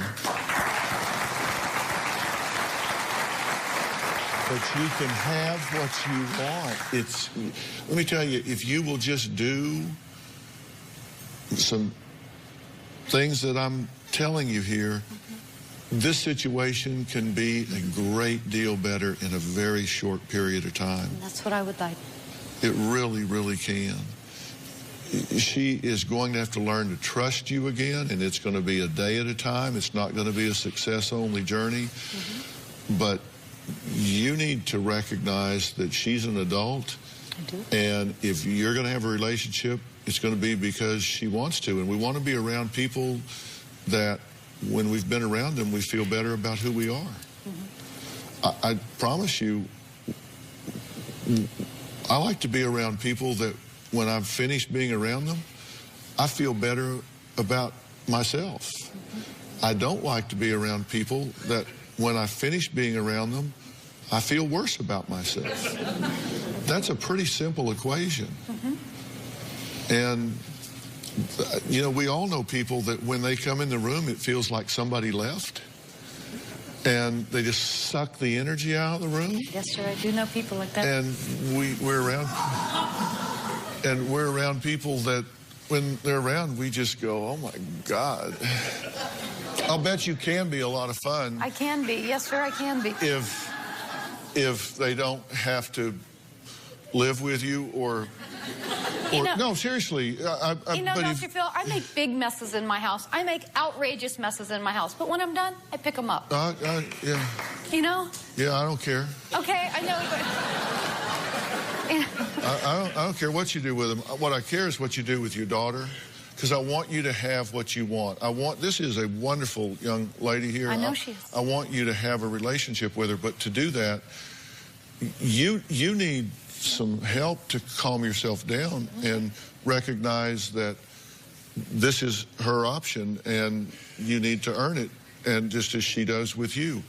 And are you seeing a therapist now? Currently, no. Are you willing to? Yes, sir. I'm willing to arrange that for you. Okay. And I'm going to pick them. Okay. That's fine.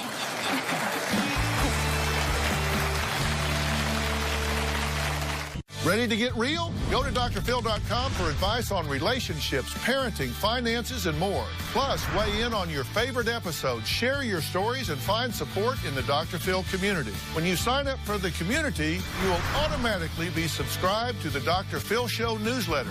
Log on to drphil.com today. We're going to take a little turn and meet a mother-daughter who actually get along great. The only thing they're battling is father time. Take a look. I started feeling overwhelmed with the signs of aging about 7 years ago. When I look at my face in the mirror, I see the crow's feet. I wish I would have not laid in the sun so much because I've ruined my skin. I do this a lot, so I'm noticing that I'm starting to gain lines in there. I want to make sure that I have that opportunity to stop it before I'm feeling like she does. Every day I wash my face, my skin starts looking flaky and dull. I pile on moisturizer. I put it on pretty thick. The makeup is staying in the creases of my crow's feet, the 11 line. This is my 11 line. You see, you got 2 lines that go down each spot right here. Do I have that? Well, you will probably. If my face is feeling a little dry, then I'll decide to put on moisturizer, but every now and then I'll tend to use an exfoliator maybe once a week. It's not that I don't care about what I put on my face, it's just my lack of knowledge on what's going to be best for my skin. I barely wear makeup. Mom tells me I'm going to have to wear it one day. Guilty.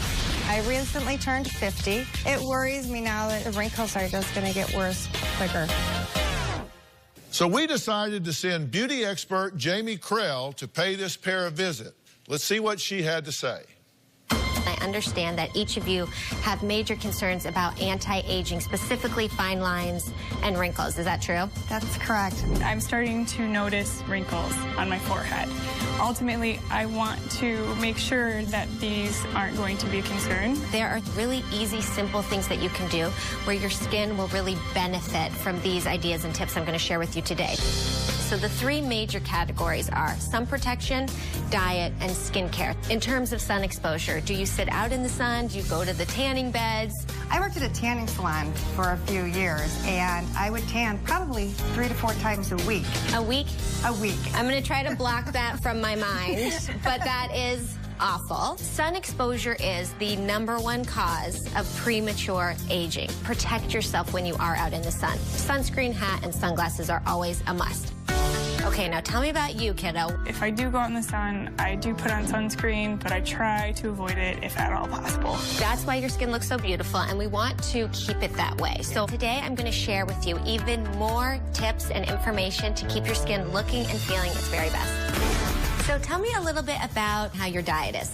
Well, sometimes I take a vitamin, and then, I usually try to eat right. A multivitamin is great, but studies have shown that it's actually more beneficial to get those vitamins from the whole foods and fruits and vegetables themselves. So my first suggestion is to eat a diet that is high in antioxidants. Blueberries really pack some of the biggest punch when it comes to antioxidants. A great source of vitamin A comes from carrots or sweet potatoes. Vitamin C and E come from kale, dark grapes, strawberries. So these are things that you should be noshing on, and it can actually help reverse some of that damage that you see today. I try to encourage people to stick to the outer perimeter of the supermarket because that's where the fresh fruits and veggies and whole foods are. These are easy, effective ideas, and you'll nourish the cells in your body from within, and as a result, your skin will glow. Now let's talk about your skincare routine. Well, typically, I use bar soap. I notice that I have some dry, flaky, irritated skin. Well, some soaps can strip essential moisture from the skin and really throw off your pH balance. So that's what could be causing the dryness and the irritation.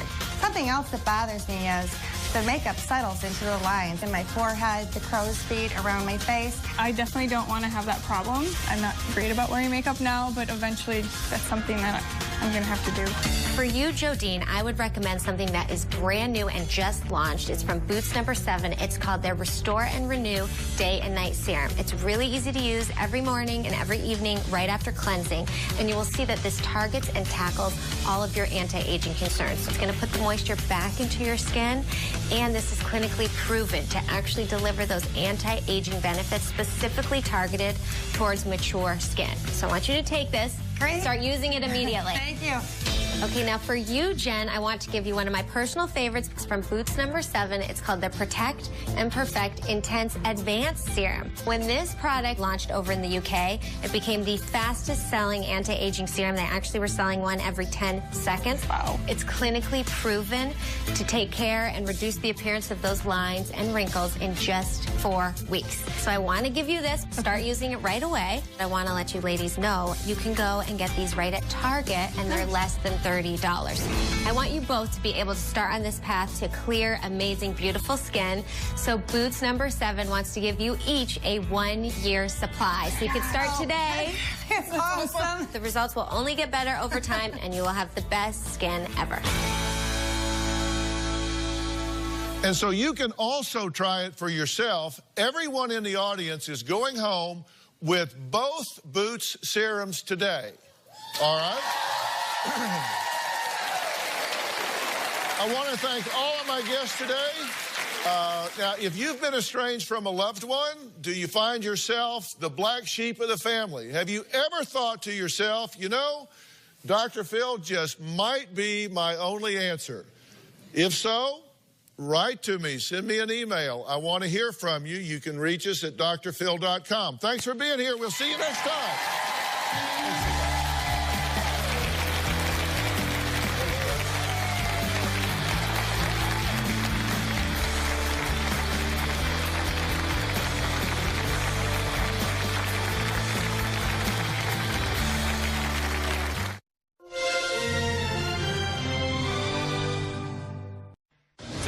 All-new Dr. Phil.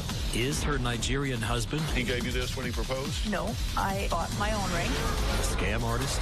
I see Mom being James's cash cow. He has 3 different dates of birth on 5 passports.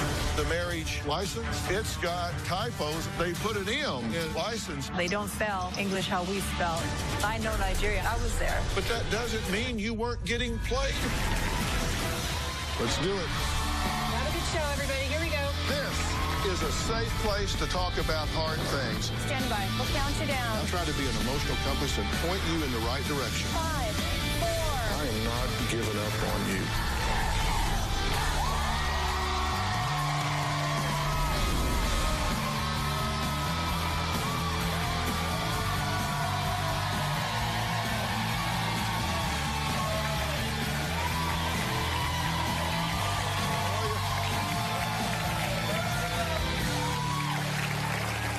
The word catfish has become quite the buzzword. We've heard so many heartbreaking stories right here on this show, and their sagas are often similar.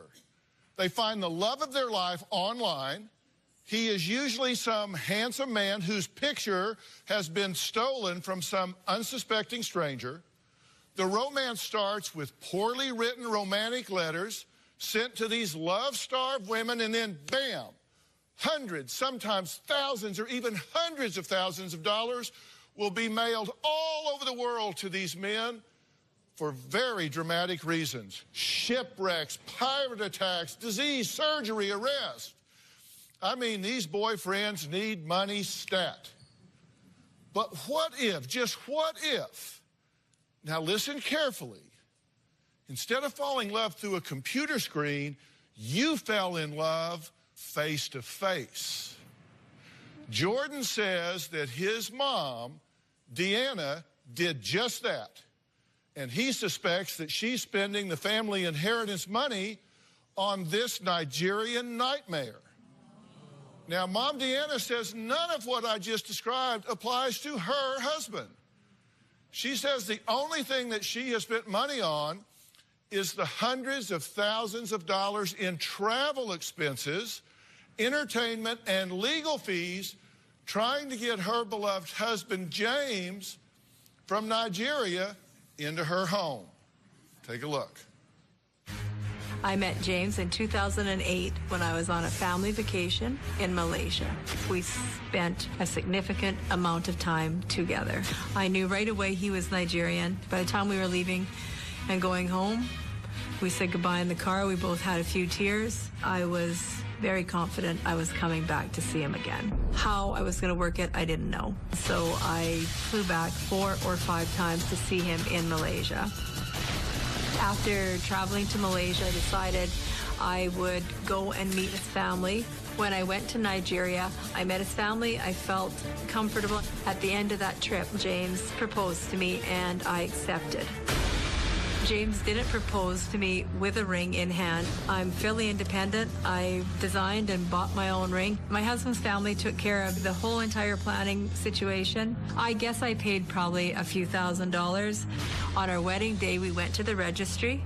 We signed the papers. Everything was certified. And they did seal this. You can actually feel the embossed Nigerian government seal here. The reception was held in Lagos. There was approximately 500 to 700 people. Amen. It was a very fun night. I'm not gonna lie, even that night I can't actually believe I did this. I would say we have a perfect marriage, with the exception of I live in Canada and the Canadian government won't give him a visitor visa. It's James, Mom. James? Hello? Hello? You look good. That's kind of nice. Since we've got married, I visited him 8 or 9 times in Nigeria. We did a lot of travel to other countries. At this point, it's getting very old. There's no doubt that if the Canadian government could see us together, they would believe that our marriage is definitely real. I want to get to be with my husband, and I want us to be a normal man and wife. Now, Deanna is a smart, successful, and wealthy business owner who says it would be a major adjustment for her to be comfortable being catered to by a man. But her son Jordan and her brother Dale believe that all her Nigerian husband James sees when he looks at Deanna are dollar signs. I've sent James via Western Union approximately $25,000. Whenever I see pictures of James on Facebook wearing new clothes, nice fancy jewelry, I think, how is this possible? I've given him some clothing, some jewelry, necklaces, rings, a couple watches. Every time my mom goes to Nigeria, she buys him a phone, electronics. She's always buying him new stuff. Since I've met James, I would say on the high side, I've spent $500,000. On the low side, $250,000 total on everything, including travel for both of us. Hotels, food, getting married. To me, that's not high. Well, that number doesn't jar me. To me, that's just crazy. I would hope she didn't spend that much. That is a lot of money. It makes my blood boil. He's living like a king over in a third world country. I see Mom being James's cash cow, and he knows it. He's going to keep that coming as long as he can. Okay, it's good to meet you. Hi. And we'll get to these naysayers here in a minute. I have an objective here. I want to do one of two things. Well, I want to do two things. I want to clear this thing up one way or the other. Correct. You want to know the truth, right? I do. And if the truth is as you believe, I want to get you with your husband. I mean, come on. Who wants to be married and their husband be halfway around the world? That's correct. So we want to get that fixed. Right. Or if it's not straight, if it's not right, if you're being, as they think, used, abused, and exploited, then we want to get that handled as well. But we'll get to the naysayers in a minute. Because we do a lot of these stories where guys are in Nigeria or they're stuck overseas and you don't actually meet them, and it's all of this online love and, oh, baby, honey, send me money, all of that. That's not what happened here. No, You were over there. You met him. You've touched him. You've held his hand. This is a real relationship. That's right. I met him in Malaysia, and it just kept going. I knew by the time I was leaving the first trip, hey, I kind of like that guy. But then you leave. And then I left, and I came home, and I said, well, actually, I met a guy over there I kind of like. I think I'm going back. Did you go back? 4 times. Did he propose on one of these trips? Not on that trip. When we went to Nigeria, he proposed to me. I went to Nigeria to meet his family. Is this the ring? That's the ring. And he gave you this when he proposed? No, I actually bought my own ring. Together we designed it.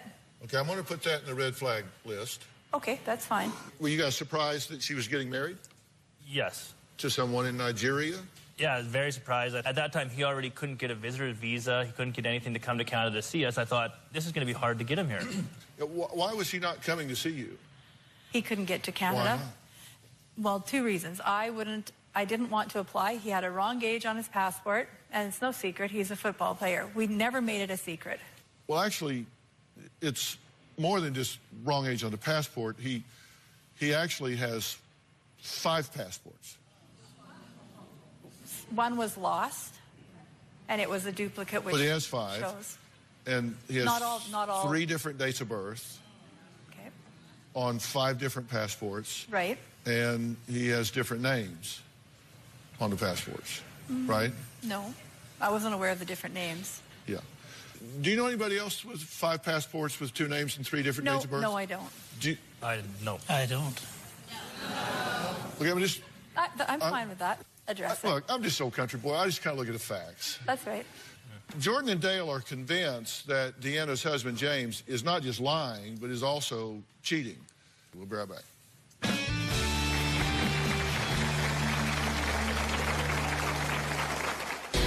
I believe that James is a fraud.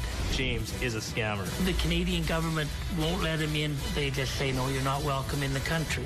What does the Canadian government know about James that we don't know? Tomorrow on an all-new Dr. Phil. Richard is posting sexual content of other women. Creepy dad? You're putting sex and women before anything. Or midlife crisis? He bought a golf cart, 2 cars, a jet ski, 3 TVs. Did you wind up in debt? $500,000 when we went bankrupt. That did include the house, so don't... Are you excusing this situation? No. You're backpedaling? No, not backpedaling. The hell you're not.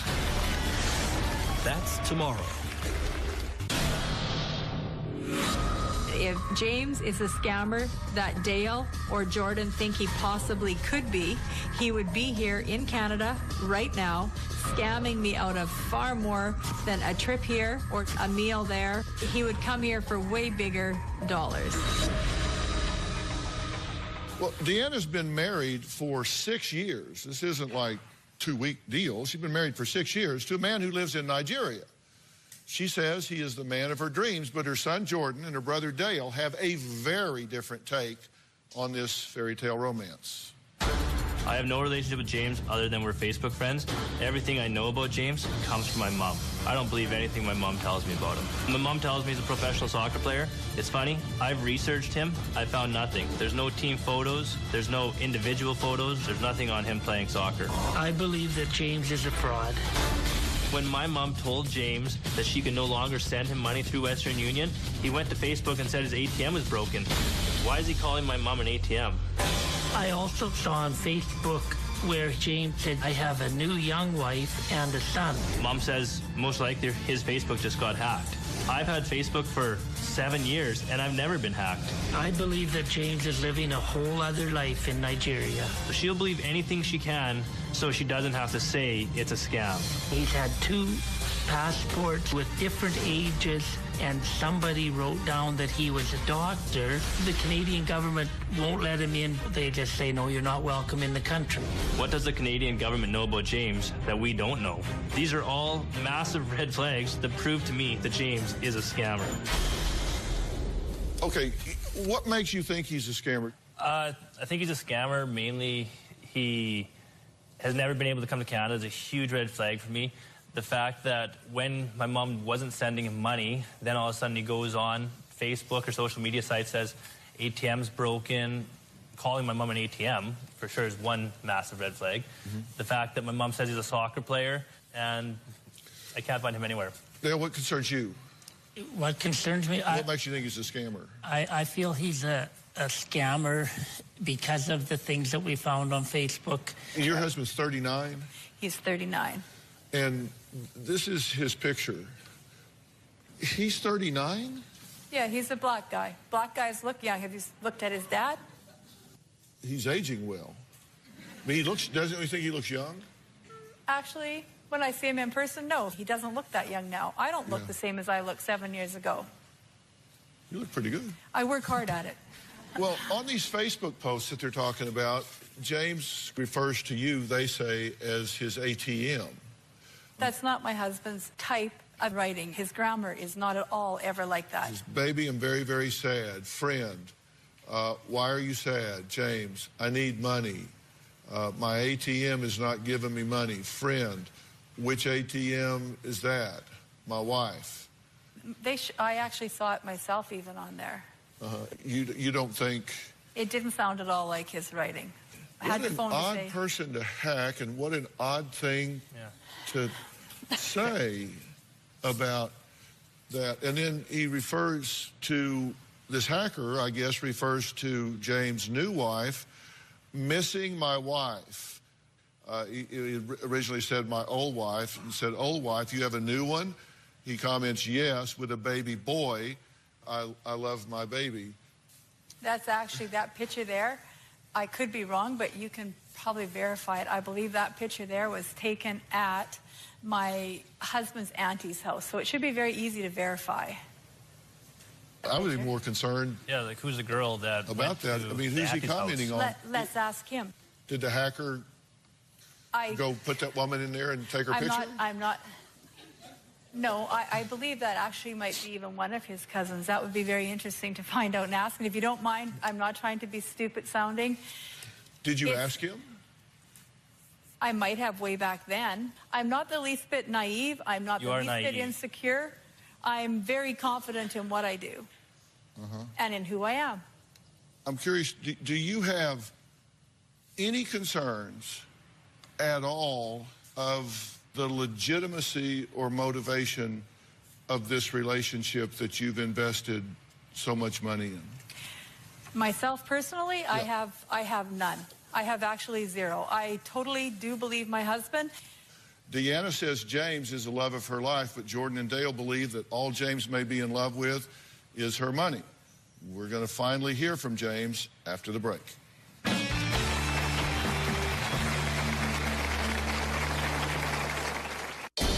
My marriage to James is throwing a bit of a crimp into our family situation. I tell Deanna that I feel that James is scamming her. Deanna becomes defensive, and I back off a bit. I do get defensive when Dale and Jordan are discussing my husband. When my family doesn't trust my judgment, it doesn't sit very well with me. She gets upset. She says, if your wife was in another country, how much would you spend to get her over here? What would your cost of love be? On the new season of Dr. Phil. My dad sending money to a woman in Mexico that he had an affair with. She had to have a lung transplant. You paid for a lung, so she just showed up to a clinic with a lung in an igloo cooler, said, I'm here to get a transplant. That's basically what happened. Do you think maybe she's lied to you? I just want to know the truth. Is my brother-in-law a monster?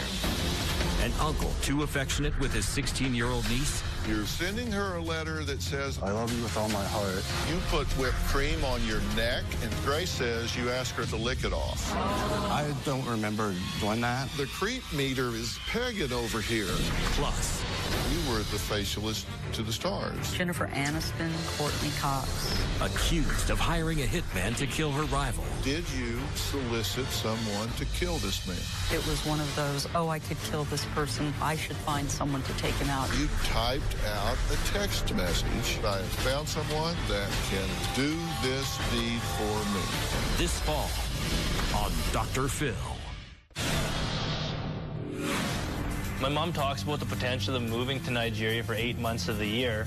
I don't see how that's fair to her grandkids, how that's fair to her kids to only have her 4 months of the year. If he can't come to Canada, I quite seriously think I would probably move to Nigeria. I'm not some girl who's only able to be in Canada. I don't feel it's safe for my mom to move to Nigeria. You can see she has wealth, and I see her as a target. Okay, joining us now via Skype from Nigeria is Deanna's husband, James. Thank you for being here. I really appreciate it. I'm here with your wife, as you know, Deanna, and her son, Jordan, and her brother, Dale. And we're kind of talking about this whole situation and you're not being able to be with your wife in Canada and her having to come there to see you. And, you know, frankly, her son and her brother are really worried and suspicious about the legitimacy of this marriage. Are the two of you legally married in Nigeria? Yeah, we are legally married in Nigeria now. all of the documents that you have are legitimate documents for your marriage in Nigeria, right? Yeah. This is the thing that I'm concerned about. This is the marriage certificate that you provided to us. Yes. But we contacted that department there, and this is actually the certificate of marriage that they issue. And they've never seen this document. They don't issue this document. They don't know anything about this document. And when you go through this document, it's got typos all through it. It says fathers' names, like plural. It has down here a disclaimer on this document. It sends you to a website that doesn't exist. The office down there that issues these certificates of marriage has never seen any document like this, don't know anything about this document, don't know anything about this website, says this is not a legitimate document. And you got this Marriage Act book, correct, Deanna? Yes. This is the Marriage Act book, and it talks about the marriage license, but when you look at it, it's misspelled. They put an M in it. Like Nigeria doesn't know how to spell license. They put an M in it. I'm not sure. Would that seem right? I know where I was, and you can check the pictures. I'm pretty sure it's easy to see if that's a real registry office, because we both went there knowingly thinking we were going to where we were supposed to go to. Yeah, that's... And there's not a registry at that address. I have no idea. Did you look at that when you got it?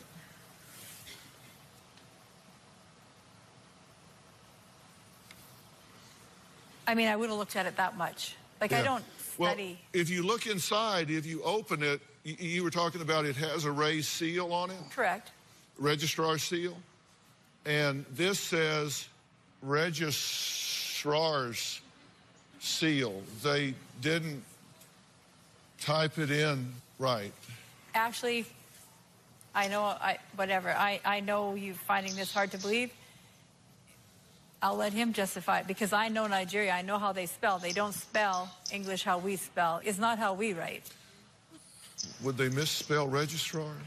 Our government wouldn't, but would Nigeria? Possibly, yes. Hello?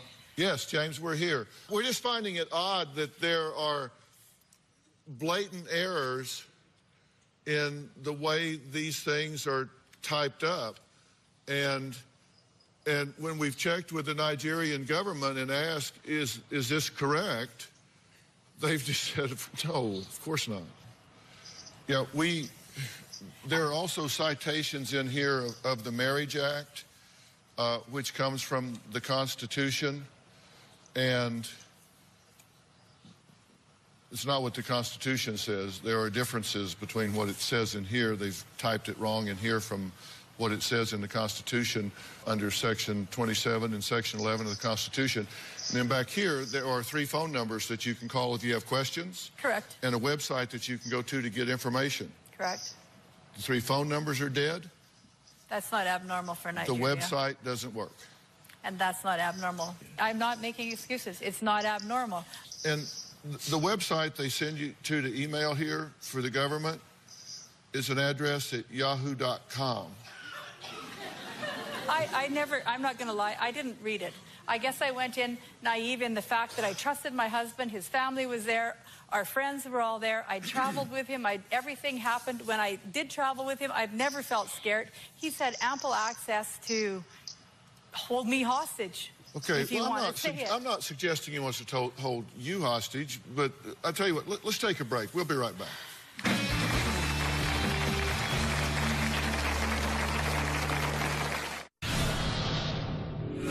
I'm coming on Dr. Phil because I truly believe Dr. Phil could help us find some answers to questions that my whole family is having regarding James scamming me.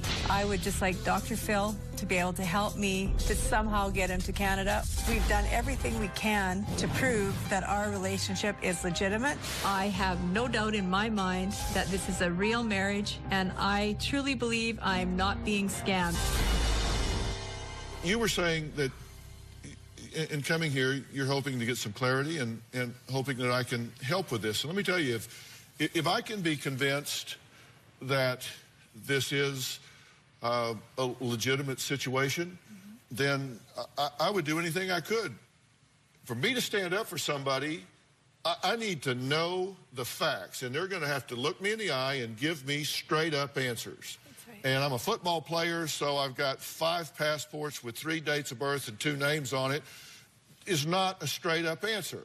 And saying, they just type funny in Nigeria on this and coming up with a marriage certificate. I know you were there, but that doesn't mean you weren't getting played while you were there. It doesn't mean you were, but it doesn't mean you weren't. I'm not being close-minded. You may have a completely legitimate relationship here, and if you do, I am your best friend. I agree. And if you don't, I'm your best friend. I agree. I agree. Okay? If you're getting scammed, you want to be my friend, because you want to be my best friend.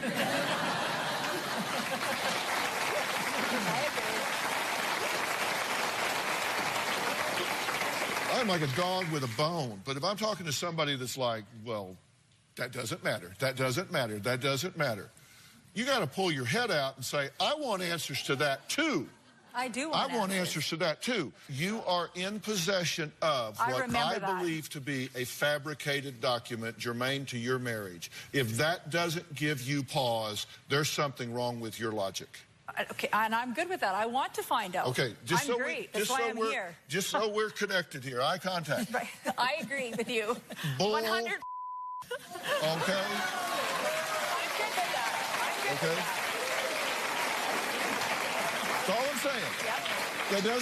That doesn't mean you're not married. Doesn't mean he's not a real deal. But I'm telling you, if I were you and I was shipping off a lot of money or spending a lot of money to go see somebody, I would want to know why I was in possession of what appears to be a bogus document full of typos, wrong letters, wrong spellings, and dead websites supposedly issued by a government whose ambassador says, I'd want to know about that. That's correct. You've paid some medical expenses, right? I have. We have a letter from the doctor, right? Family Health Hospital report. Correct. Did some excerpts. Chest was clinically stress up. Now, I don't just play a doctor on TV. I've dictated hundreds and hundreds of hospital records on patients. Hundreds and hundreds of hospital records on patients. I carried out some medical tests. After some days, she regained her fitness. That would really concern me. It actually really concerned me, too. I said these were not done correctly. We never knew what hospital to go to have the proper medical things done until I hired the immigration specialist. Let me finish. Okay. Therefore, as at March 7th March, 2/12, the patient is 100% okay.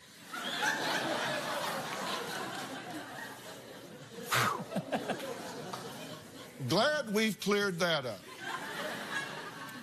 Patient will be coming to the hospital for checkup and receive treatment till, not until, but till, he is 100% all right. Thank God he's 100% okay, and we're going to treat him till he's 100% all right. I don't know, call me old-fashioned, but generally when you dictate a medical record, they require a bit more specificity than some medical test and 100% okay. Now, I'm sorry, that was not dictated by a physician. And I agree. So you are now in possession of what appears to be a bogus medical record.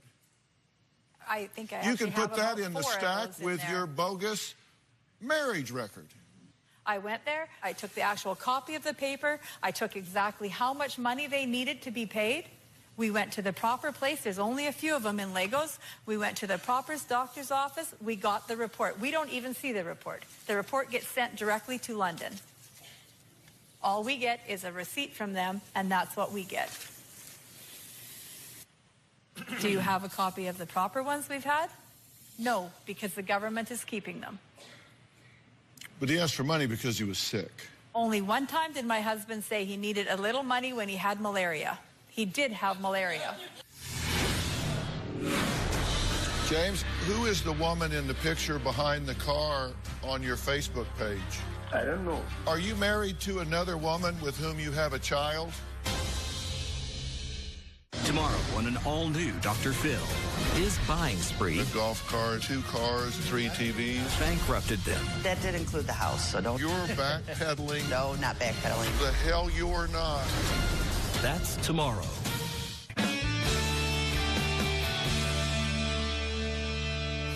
James, are you on the phone? I'm on the phone. I'm with you. Thank you. Who do you play football for? It's academy. It's an academy. The football academy. Like, you know what I mean? Uh-huh. Okay, so you don't get paid? Now, like in 3-4 months now, yeah. Uh-huh. I play with the academy now, so I don't get paid. Are you married to another woman with whom you have a child? No, I'm not married at all in Nigeria. Are you married to another woman anywhere? No, at all, and I have no baby. Uh-huh. Who is the woman in the picture behind the car on your Facebook page? On my Facebook page? Yes, on your Facebook page. Who is that? I don't know. I think it's my cousin. Oh, I right. Uh-huh. Did you refer to Deanna as a ATM? No. Somebody hacked my Facebook because it's been happened 2 times now. I can't call my wife an ATM. It's not possible. Uh-huh. It's not possible for me to call her an ATM. Because I love her and she loves me so much too. Yeah, James, where did you get the police character certificates that you have? Me and my wife go there together.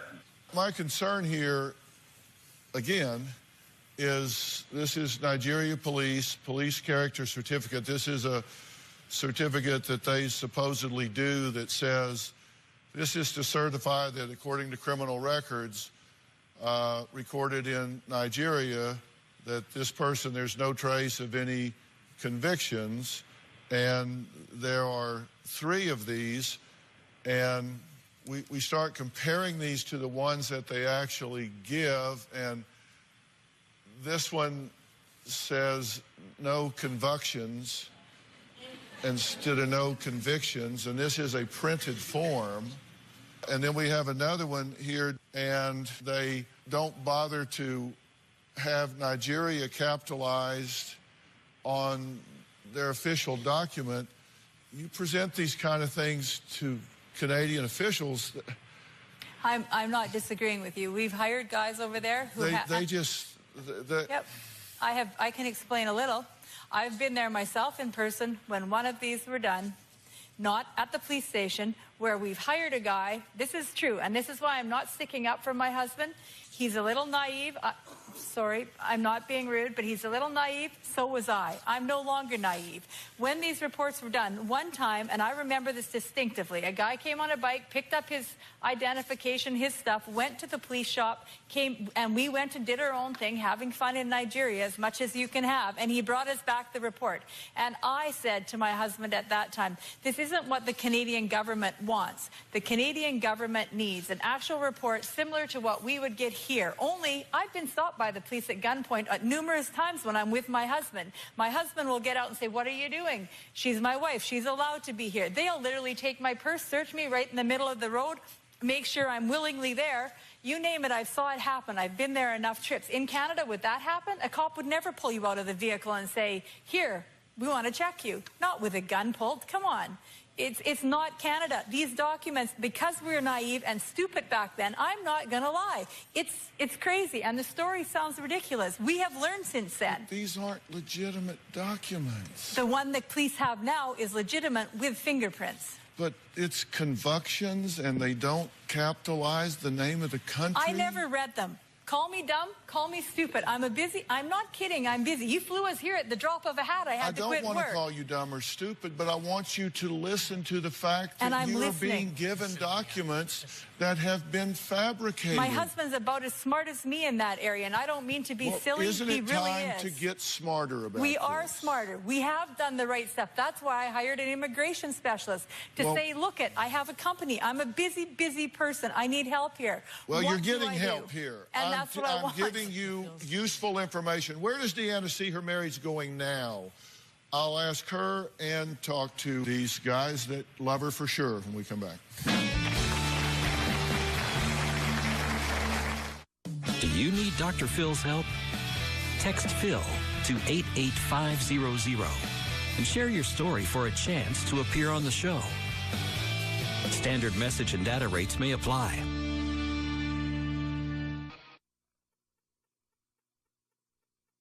If you are going to be in the Los Angeles area and you would like free tickets, go to drphil.com and click on Be in the Audience. Or you can call 323-461-PHIL. That's 323-461-7445. Do you have any questions for me? Well, of course I do. What am I supposed to do? I see what you're showing me. I was with my husband when we picked those up. I was as stupid as him, if you want to say stupid. I didn't read the papers. I just went, oh, it must be like, okay, he did it. Good. So you don't have any questions for me? Well, I would like to know, what can I do to verify if he's got another wife? What can I do to prove one way or the other that our marriage is real or not real? How do I prove it? Is my marriage real, or is the government actually not letting him come for a real legitimate reason? Okay. Right now, I understand that you are mentally, emotionally, physically, socially invested in this relationship. I totally get that. And I would take no pleasure in telling you that it was not a legitimate relationship. I would take absolutely no pleasure in that. I have said many times, the only thing worse than being in a bad relationship for a year would be being in a bad relationship for a year and 1 day. The only thing worse than being in a bogus marriage for 6 years would be being in a bogus marriage for 6 years and 1 day. So all I'm asking you to do is say, you know what? I've provided them some documents. They've looked at them with a different eye than I did. They have gotten some other documents from the government to compare to my documents. And based on that, some of my documents are called into question. You say, hey, I was there. We were together. So if there's a scam, we were scammed together. Correct. Unless you were being played by him and the people that he was working with. Yep, correct. I don't know that. Me neither. I don't know. I don't know him. I can't say, but I'm telling you, anybody that doesn't react to the inconsistent data that you have in front of you just simply doesn't want to know the truth. You want to know the truth. I do. And I've written a book called Life Code, and in it I talk about the fallacy of benefit of the doubt, where we were taught, you know, look for the best in people, give people the benefit of the doubt. And I say that's ridiculous. You don't give people the benefit of the doubt, nor do you judge them. What you do is you gather information and make an informed decision about that person. You can't continue to turn a deaf ear to this. You need to consider the fact that you are being played here. I'm being played by hundreds of people then, and thousands of people. Yeah. That's extremely possible. For this amount of money, he could have bought his way out of the country. If that's the case, I have to deal with it. We've had a private investigator on the ground in Nigeria. Which is perfect. That's what I want.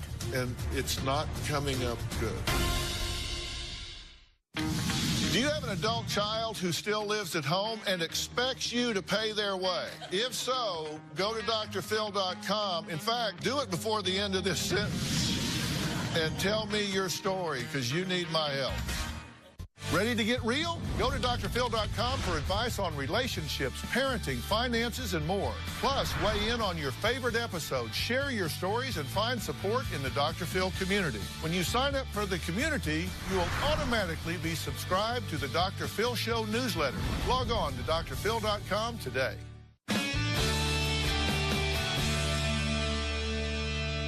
Do you recognize that you may have bogus passports in the mix here? I know I have passports in the mixture. Okay. Do you recognize that you may have bogus hospital records? That I also know. Do you realize that you may have bogus marriage documents in the mix here? That paper? Possibly. Okay. So the fact that there are bogus documents swirling around this. Well, as long as somebody can prove it, I'm great with it. Like, if that's the case, I have to deal with it. We've had a private investigator on the ground in Nigeria. Which is perfect. That's what I want. And it's not coming up good. And that's fine. I'm good with that. I need to see that. And I'm not going to lie. I'll take it good. And I haven't presented it to you because at this point it's not verified. I want to see the proof. There's no way to show me. You're getting what you asked for if you don't hear what I'm telling you. I'm listening.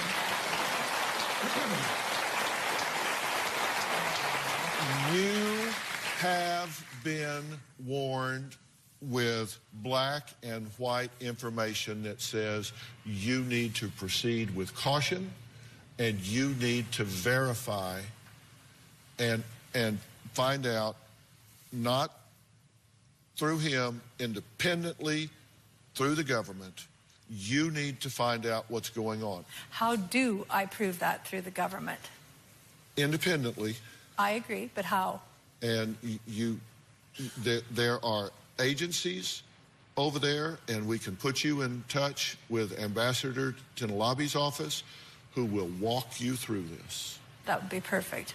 They have nothing more than an interest in protecting the Nigerian reputation and making sure that people understand there is an accountable, responsible government in place that is interested in making sure people get a fair treatment. Correct. On Nigerian soil.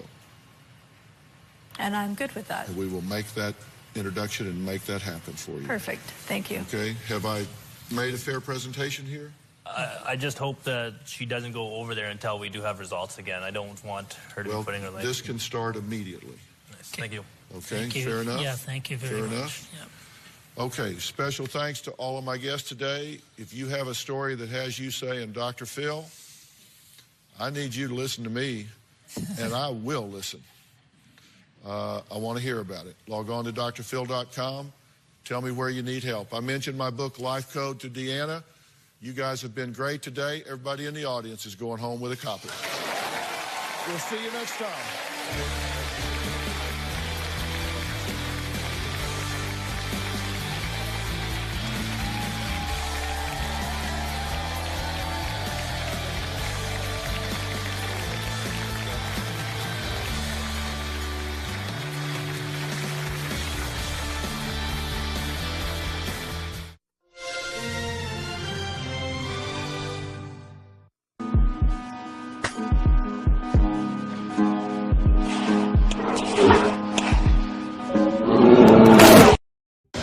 from an all-new Dr. Phil. Dad claims his daughter's fiancé is controlling.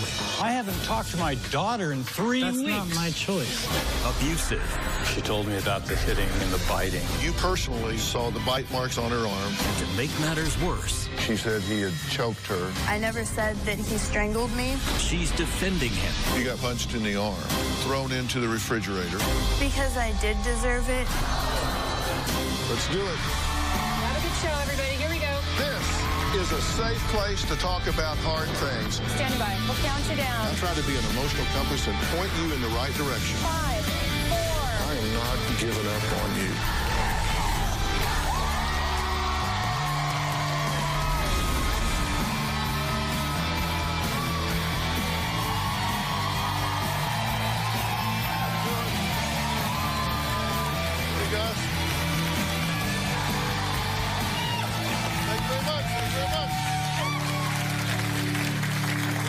Well, 20-year-old Reeve is happily engaged to the man of her dreams, 30-year-old David.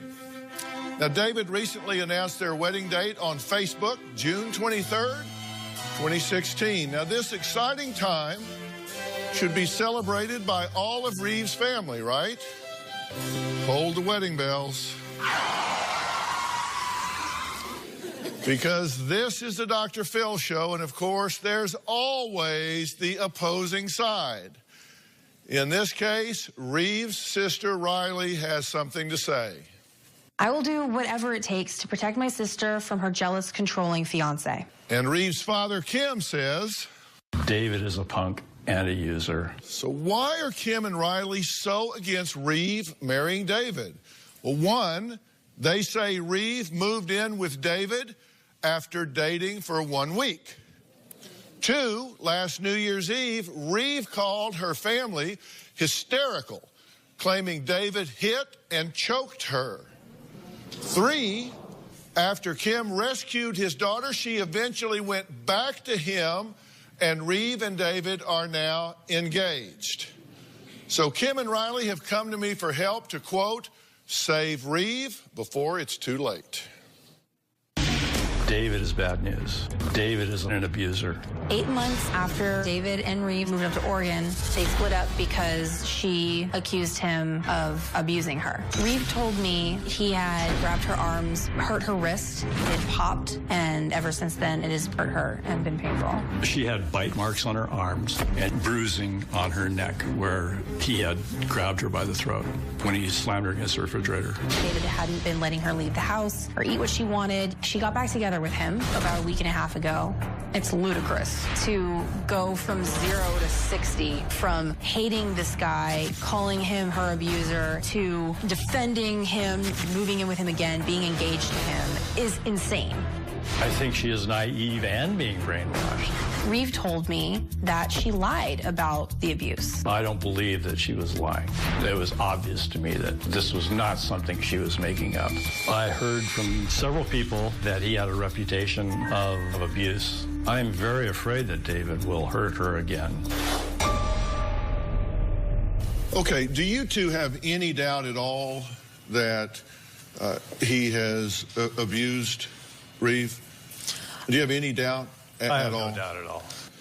So let's go to the night this happened. You get this phone call, and she's hysterical. She's in trouble, right? Yeah, she was. And what? Tell me about that. Basically what happened is we were told by her that she had been being abused by David, that he wouldn't let her leave the house when she wanted to, wouldn't let her eat what she wanted to. She was always in baggy clothes, like sweatpants and big T-shirts, because he didn't want her to be, looked at by other men. And it got to the point where he was throwing her into the fridge and biting her and punching her arms. And I called my dad and said, listen, Dad, I know you know this is what's going on, and I think you should go and get her. So you drive 6 hours to pick her up. Yes. And when you get there, was she glad to see you? Absolutely. She was. I gave her a hug, and she had told me she hasn't had a hug like that for 9 months. And I could just feel everything just drain from her. She said it's the first time she had had a truly loving hug. Yes. In 9 months. Yes. What did she tell you had happened? She told me about the physical abuse that had happened that day, the hitting and the biting. She opened her jacket up and showed me where he had bit her on the arm, and I saw the bruising on her neck where he had grabbed her. So you personally, with your own eyes, saw the bite marks on her arm and the marks on her neck where she said he had choked her and thrown her into the refrigerator. Okay? So there was no doubt in your mind at that point. You see the physical evidence. None at all. None at all. Okay, so she's been back with family and all for some time now. Right. Then all of a sudden, despite seeing these bruises with your own eyes, despite her telling y'all what happened, she has since recanted her story. Yes. Yep. She said it was just all a lie. Right. Because now she's engaged to marry him. Yes. So now she says she lied about being abused. She lied about being abused that night. She lied when you came and picked her up. And that it was all just nothing. She was very specific with me about exactly what she had lied about. She said that all of it was a lie except for being punched in the arm and pushed into the fridge and thrown against the wall. She said that was true and everything else was fake. So the choking and the over-control of food, clothes, and freedom were lies. The rest of it was true. That's what she says, yes. Well, we've heard Kim and Riley's side. Now it's time to hear from Reeve, who says she doesn't care what her family thinks. She and her fiance, David, are getting married no matter what. We'll meet Reeve and David when we come back.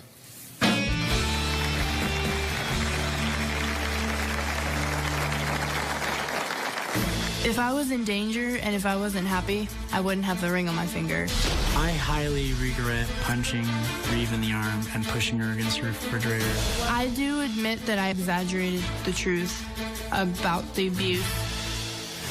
And later, if he was such a terrible person, you couldn't pass background checks. You know what would show up on a background check? A police report filed by the person he allegedly abused, which you actually never filed. Tomorrow on an all-new Dr. Phil, a soldier dying of cancer. I'm fighting for my life right now. Is that why she married their son? I did not marry Kirk for his life insurance money. They claim she's abusive and unfaithful. You had affairs in hopes that he would leave you. I told you I did it so you break up with me. No. Yes, I did. She cheats on you. You're so judgmental. How's that judgmental? Stay out of my marriage. That's tomorrow. About a year before David and Reeve started dating, David had been messaging me on Facebook asking me if I wanted to go on a date with him. I wasn't really interested. He was kind of persistent for a while. It never happened, which also upped the creep factor when I found out that he was dating my younger sister. I told Reeve, and she refuses to listen. Kim is the father of two daughters, 23-year-old Riley and 20-year-old Reeve. Now, Kim and Riley say Reeve just got engaged to 30-year-old David. They believe marrying David could be the biggest and maybe even deadliest mistake of Reeve's life. But Reeve says her family is worrying for nothing.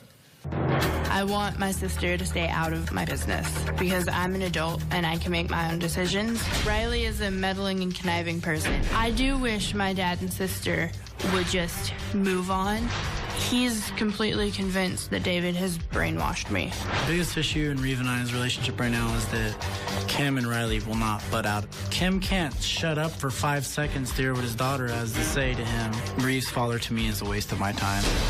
If I was in danger and if I wasn't happy, I wouldn't have the ring on my finger. Riley is overprotective and needs to mind her own business. She was spreading lies about David on social media. I still have no idea where she got, I was raped, I was punched in the face, I was strangled. I don't remember saying that. I have no idea where she got that from. I do admit that I exaggerated the truth about the abuse. He did punch me in the arm and push me into the fridge. but it's because I deserved it. I highly regret punching Reeve in the arm and pushing her against the refrigerator. There was a huge misunderstanding. I trust him now, and I feel like our relationship is stronger, and I know that he's not going to do it again. I'm very afraid of my father right now because he's unpredictable. Kim has threatened to kill me and has threatened to hurt Reeve physically. I don't view Riley or Kim as people. I view them as pieces of that I would like to walk over. I feel safer with David now than I do with my dad or sister. Okay, Reeve, David, I'm glad y'all are here. First off, you want them to butt out, right? Right. But you do understand that you're the one that invited them in. I understand that, and I'm taking responsibility for the fact that I did lie. I did over-exaggerate about what happened.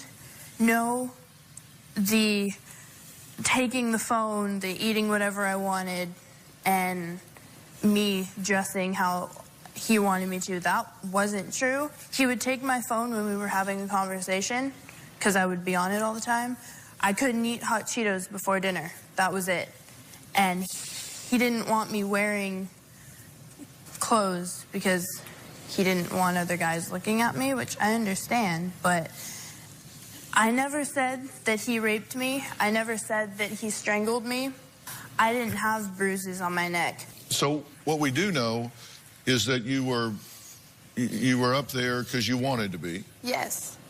We know that you did get thrown into the refrigerator. Yes. But that was on a different night. Yeah. Okay, so we know that there was physical abuse on not one but two nights, at least. Yeah. And on the night that you called for help, you said that you got thrown against the wall and bent over sideways to the point that you thought you broke a rib. I never said I was thrown into a wall. I went to go lunge at the door, and he was standing in front of it, and he went to go move me out of the way, but instead he bent me in a weird way where it hurt my side, and I thought I broke a rib, but I didn't. So things got violent that night? Yeah. To the point that you thought you broke a rib? Yeah. Okay. And then you got punched in the arm. Yeah. Why would you hit her in the arm? I don't know. I mean, I was, I guess, so mad that, you know, she had been on me all day, that day, about things. And I guess I just snapped, you know, and all I can say is it won't ever happen again, but that doesn't matter. Mm-hmm. How did you get bite marks on your arm?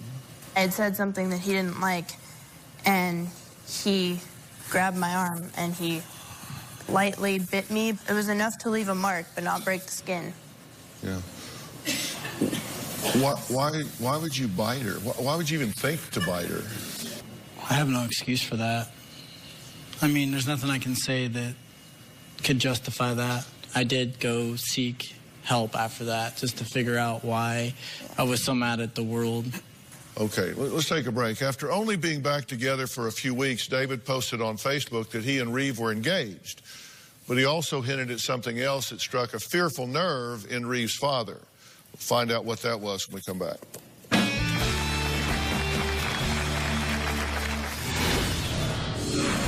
I do not need Kim's blessing to marry Reeve. I'm going to marry her either way. He's my soulmate and the only one for me. And later, her post did affect your business. Yeah, she called venues and told them I was some type of rapist, killer, That's actually not pedophile. true. I called one venue one time. David and I are trying to start a family. We're trying to have a baby. I want to be an adult. I want to feel like I can do my own things. I do not need Kim's blessing to marry Reeve. I'm going to marry her either way. He's my soulmate and the only one for me. I want to start a family with Reeve in the next year. My biggest fear is that she will have a child with David. We don't need any more Davids in the world, my God. Well, 20-year-old Reeve is engaged to 30-year-old David, and her family wants to call off the wedding before it's too late. Reeve's father, Kim, and sister Riley say that David has physically abused Reeve and is trying to control her and isolate her from the family. You two get violent in disagreements at times. In the past, sure.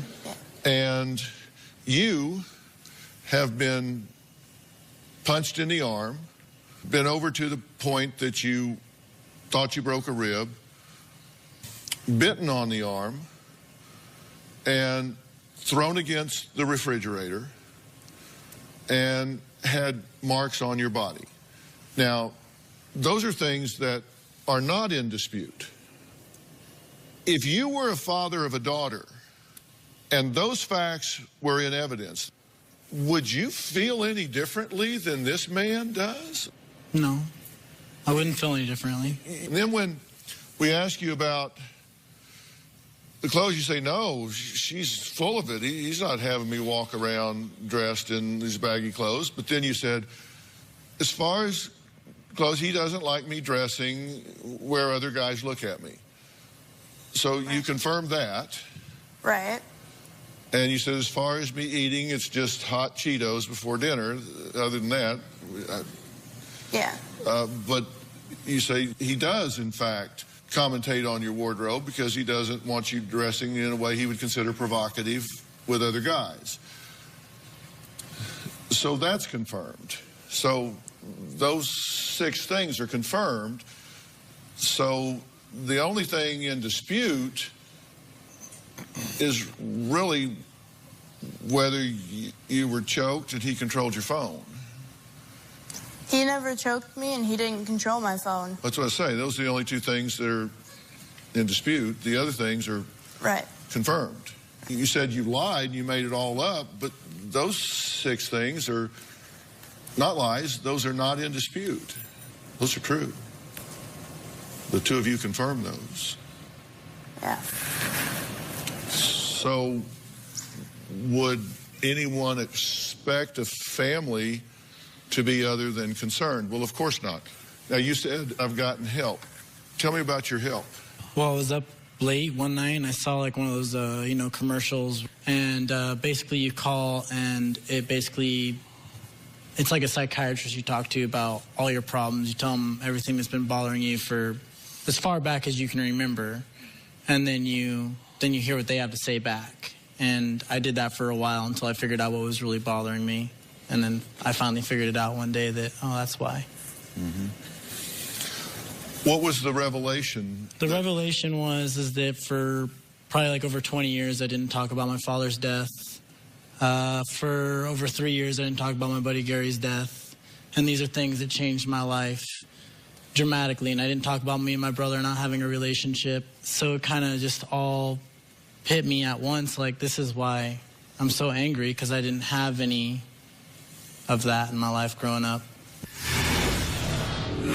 He was such a terrible person, he wouldn't be able to pass background check. You know what would show up on a background check? A police report filed by the person he allegedly abused. And later, he was mad about something, and I just kept it going. If I had stopped, that wouldn't have happened. That kind of logic will get you killed.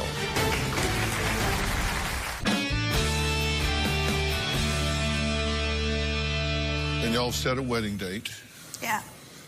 On August 19th of this year, David posted, what if tomorrow you woke up and I posted, Reeve and I are getting married and having a kid. Be honest, I can take it. Were you expecting people to have... Who was that directed at? It was just, that's what I do. I just put up random stuff on Facebook. It's social media. Sure. Then on August 23rd, you said, our wedding date is June 23rd, 2016. Who's coming?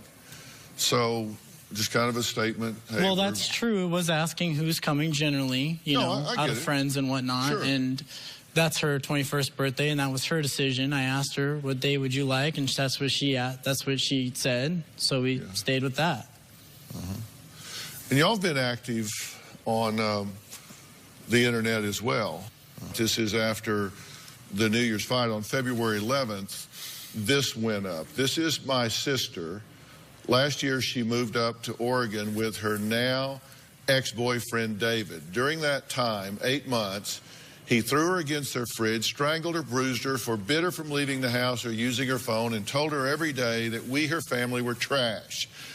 He called me a fat, drunk slut and the rest of my family worthless and blank. I want everyone to know who the monster is that hurt her. Please just be warned that he is a terrible person. The tattoo she got is a line from Demi Lovato's song that really resonated with her situation and got her through the hard parts right after she left David. And you're saying she posted, then you reposted, then she reposted your post. Yes. So she was very much part of this. Oh, absolutely. She was all for it. No. Yes, you were. Not. You knew all about it, RT. No. If I had known about it, I would have tried to stop it. Then there was another post that came back that was allegedly written by David's attorney on February 13th of 2015 that says, hello, this is David, attorney, and I'm asking you, YIU, to please stop slandering his name around town. This will be the last warning you get. Please keep his name and his company's name out of all social media and conversations. And then your response to that was, all right, let's get something straight here. Do you think we're idiots?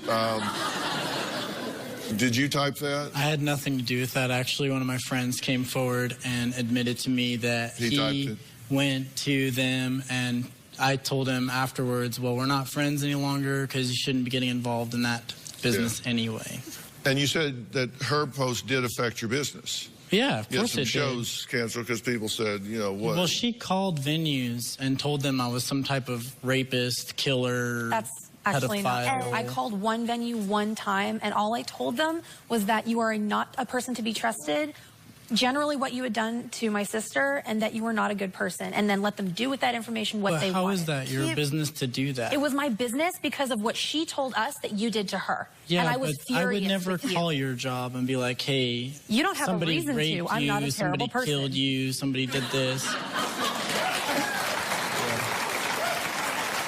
Now, okay, don't you think if he was such a terrible person that he would have been arrested and he couldn't pass background checks? You know what would show up on a background check? A police report filed by the person he allegedly abused, which you actually never filed. And I always thought that that was strange. Well, Reeve did make a statement during her field shoot that stood out to me. Let's take a break, and then I want to talk about that.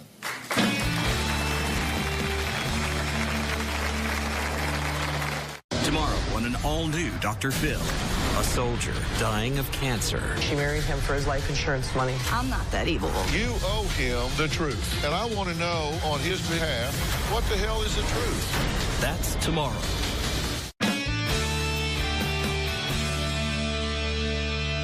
One of the things that concerns me is Reeve says, you know what, whatever happened, it was really my fault. David, he did punch me in the arm and push me into the fridge, but it's because I deserved it. Why do you say that? Because I did deserve it. He was mad about something, and I just kept it going, and he told me to stop, and I didn't. If I had stopped, that wouldn't have happened.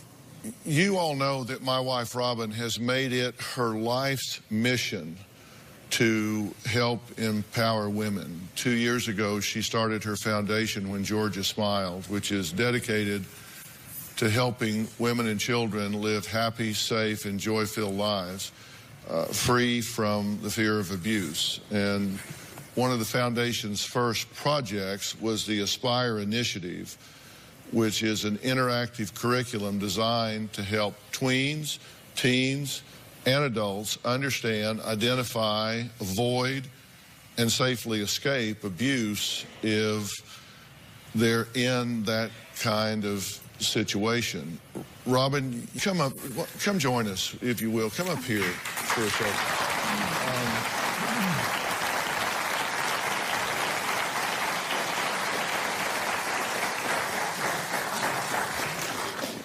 What do you think when you hear Reeve say that it's her fault? Saying that it was your fault, that you deserved it, big red flag. You never deserve to be hit. You never deserve to have someone put their hands on you. And that's one of the signs that you're convinced that you deserve it. Never, never. Number one on the list of the reasons that women stay is, it was my fault, I got him mad. He apologized, promised it won't happen again. It doesn't happen all the time. I know he loves me. I love him. We have a lot of great times. So you look at the top 5. It's like we recorded you. This isn't him programming you. This is what you're saying yourself. I'll talk to David in a minute. That kind of logic will get you killed. This has nothing to do with David. This has nothing to do with David. You have got to decide, as a woman, that there is no theory under which any man has the right to put his hands on you in anger for any reason at any time, no matter what. And David, you've had some unresolved conflicts in your life that have left you with some open wounds and some things that have left you with frustrations that come boiling out and bubbling out at times. And it sounds to me like you've made some legitimate efforts to deal with that. And I'm going to offer you some real, no kidding, legitimate help to sit down with a professional and heal some of the wounds that you've been living with in your life that can take away the need to express yourself in that way. Well, I'd personally like to apologize for some of the things that I said, but, you know, when they're attempting to ruin your entire career, it's an old story. That happened 8 months ago. Exactly. Old story. Exactly. Let's hear something new. Something new? I mean, you're still trying it. An apology would be something. I'm still trying what? Why? I haven't talked to my daughter in 3 weeks. That's not my choice. Why would he apologize? Well, I think he did just apologize. And if you marry him before an independent professional tells you that it is safe to do so, then you are being reckless and foolish.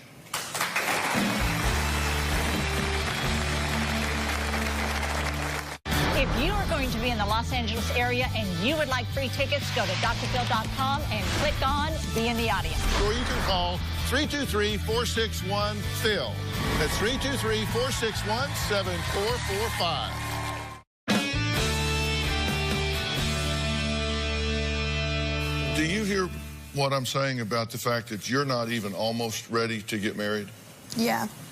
And I would say that whether it was David or not, you need to sort some things out within yourself. Yeah. And I have not demonized David here at all. I don't like what he did. I don't like the fact that this deteriorated to a physical altercation. And they want me to tell you that he's a no-good son of a bitch and throw him over a cliff. Yeah, they're trying to break us up. No, I understand. That's what they want me to do. But what they don't understand is that my doing that would do nothing but drive you two together quicker and faster than anything in the world. And I don't know David. What I know is I think he's making what efforts he knows to make, and I'm offering to get you some genuine help to complete that circle. Will you take it? Yeah, that's fine. And if you will do that, then and listen, then I think you'll kind of throw the brakes on this and take care of yourself first. I also want to tell you all about another one of Robin's creations called the Aspire News app. This is very important. It uses a technology to assist women in abusive situations to call for help at the touch of a button. The app was recognized on Capitol Hill by the National Health Collaborative on Violence and Abuse as one of 2 apps last year most effective in the fight to end domestic violence. And the big news It's been downloaded now over 300,000 times in countries around the world. Now, the Aspire initiative includes free curriculum designed to educate audiences on domestic violence and how to get out of these things safely if need be. And you can find that on whengeorgiasmiled.org. Now, this app that we're talking about, the Aspire News app, you can pre-record a message or pre-type a message that if you get in a tough situation, by tapping a button on the phone 3 times, it goes out instantly, right? Yes, it goes to those pre-selected friends, family members, co-workers, and then starts recording what's happening in the room right then. It also has a GPS tracking device that tells them where you are. Without even doing anything that's noticeable, you just tap your phone 3 times, it sends a message to someone that you've pre-selected that says, I'm in trouble and I need help. It'll also call 911. They'll do anything you tell it to do ahead of time. It's free. You can go to iTunes or Google Play and download it, put it on your phone. It's disguised so nobody even knows what it is. So take a look at that. I want to thank all of my guests here today. We're going to work on this and we'll keep you guys posted. I really hope you take the help that we're offering and do this in the right way of it all.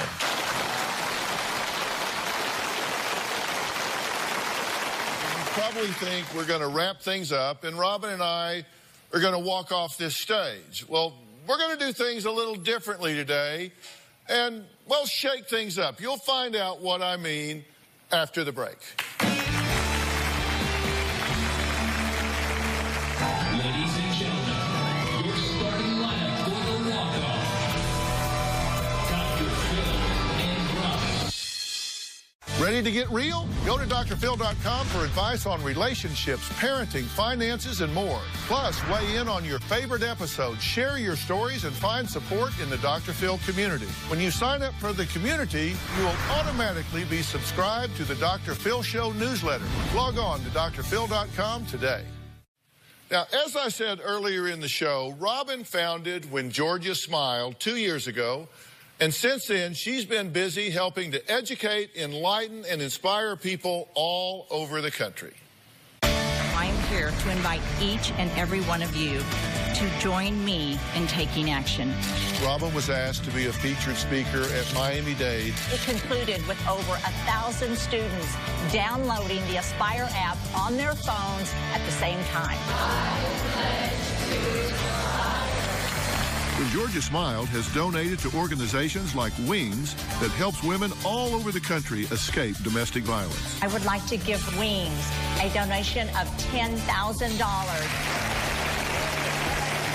And Laura's House, an emergency shelter for women and families affected by abuse. It is my honor to present a grant for $50,000 to Laura's House. Last year, Robin and her foundation hosted a groundbreaking domestic violence summit. And When Georgia Smiled continues to lend its support with Robin teaming up with the Home Depot to surprise the Genesee Center, the oldest domestic violence intervention program in Los Angeles, with a complete renovation. We got right to work. All right, so we're just going to spread it around. Without you, it would not have happened. Thank you, Robin.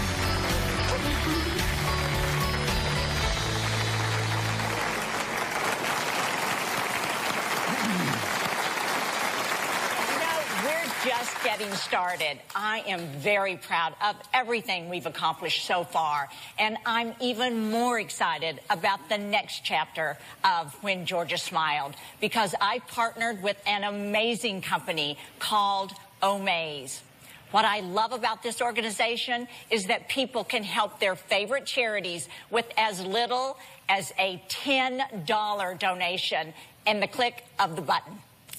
It's really great. Fans can donate and also win some really cool experiences, like having John Legend sing at your wedding or private event, meeting Pitch Perfect's Anna Kendrick at Hollywood premieres, or hitting the red carpet with Channing Tatum. But now there's one new star on the Omaze team, my wife, Robin. So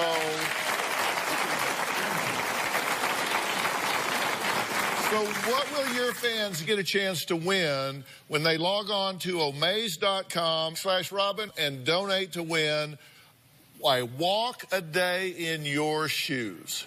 Well, yes, that's the experience. That's what we're calling it, walk a day in my shoes. And I have to tell you, I thought long and hard about what it should be. And today, I'm going to unveil the details of something we've never done before on this show. It's a really big deal, so big, in fact, that it will make history. Now, I already know the details of the experience, but tell everybody how you came up with the idea. Okay, my experience was inspired by something that over the last 14 years has become a signature element of the Dr. Phil show. The walk-off that we do at the end of every show. I'll never forget the first time we walked off this stage together. It just happened naturally at the end of the first show. And by the way, people are always writing in to tell me to slow down. And I have to tell you, the truth is, I'm the one that walks really fast.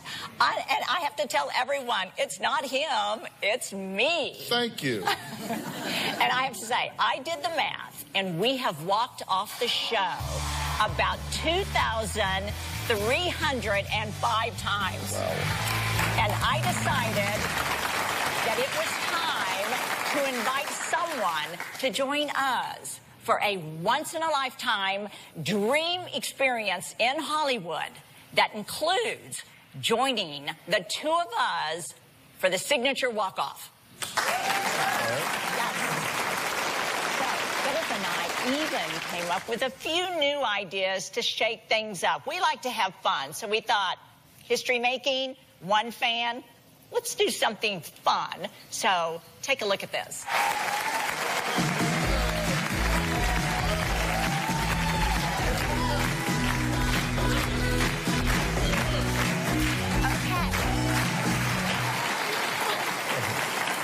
Okay, we were trying to do hula hoops, and I'm going to admit it. He won. I He did. could do it. I didn't. I was faking it.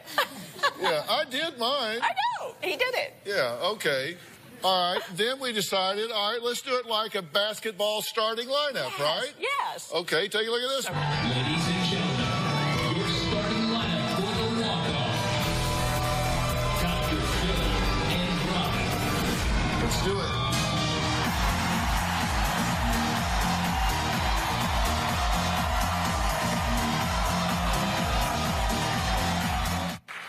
So cute. Did you notice the 14 for season 14? Oh, I didn't notice that. That's why we had on 14. Yeah. Okay, now the next one he thought up, and I thought, so him, and it's so cute. Yeah, take a look.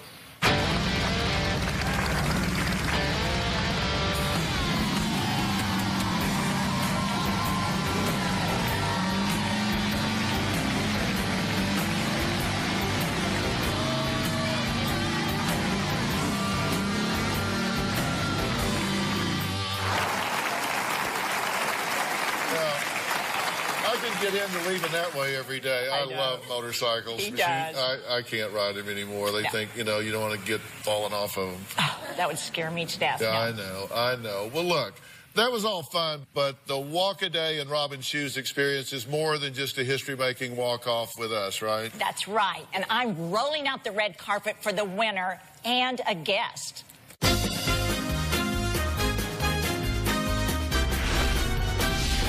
Our very special guest is going to walk a day in my shoes. You and a friend will fly out to Los Angeles, get all glammed up with our Hollywood makeup artist, hair artist, everything. You gotta come join me. Gonna get the hair done. Gonna get your makeup done. We're gonna have a ball.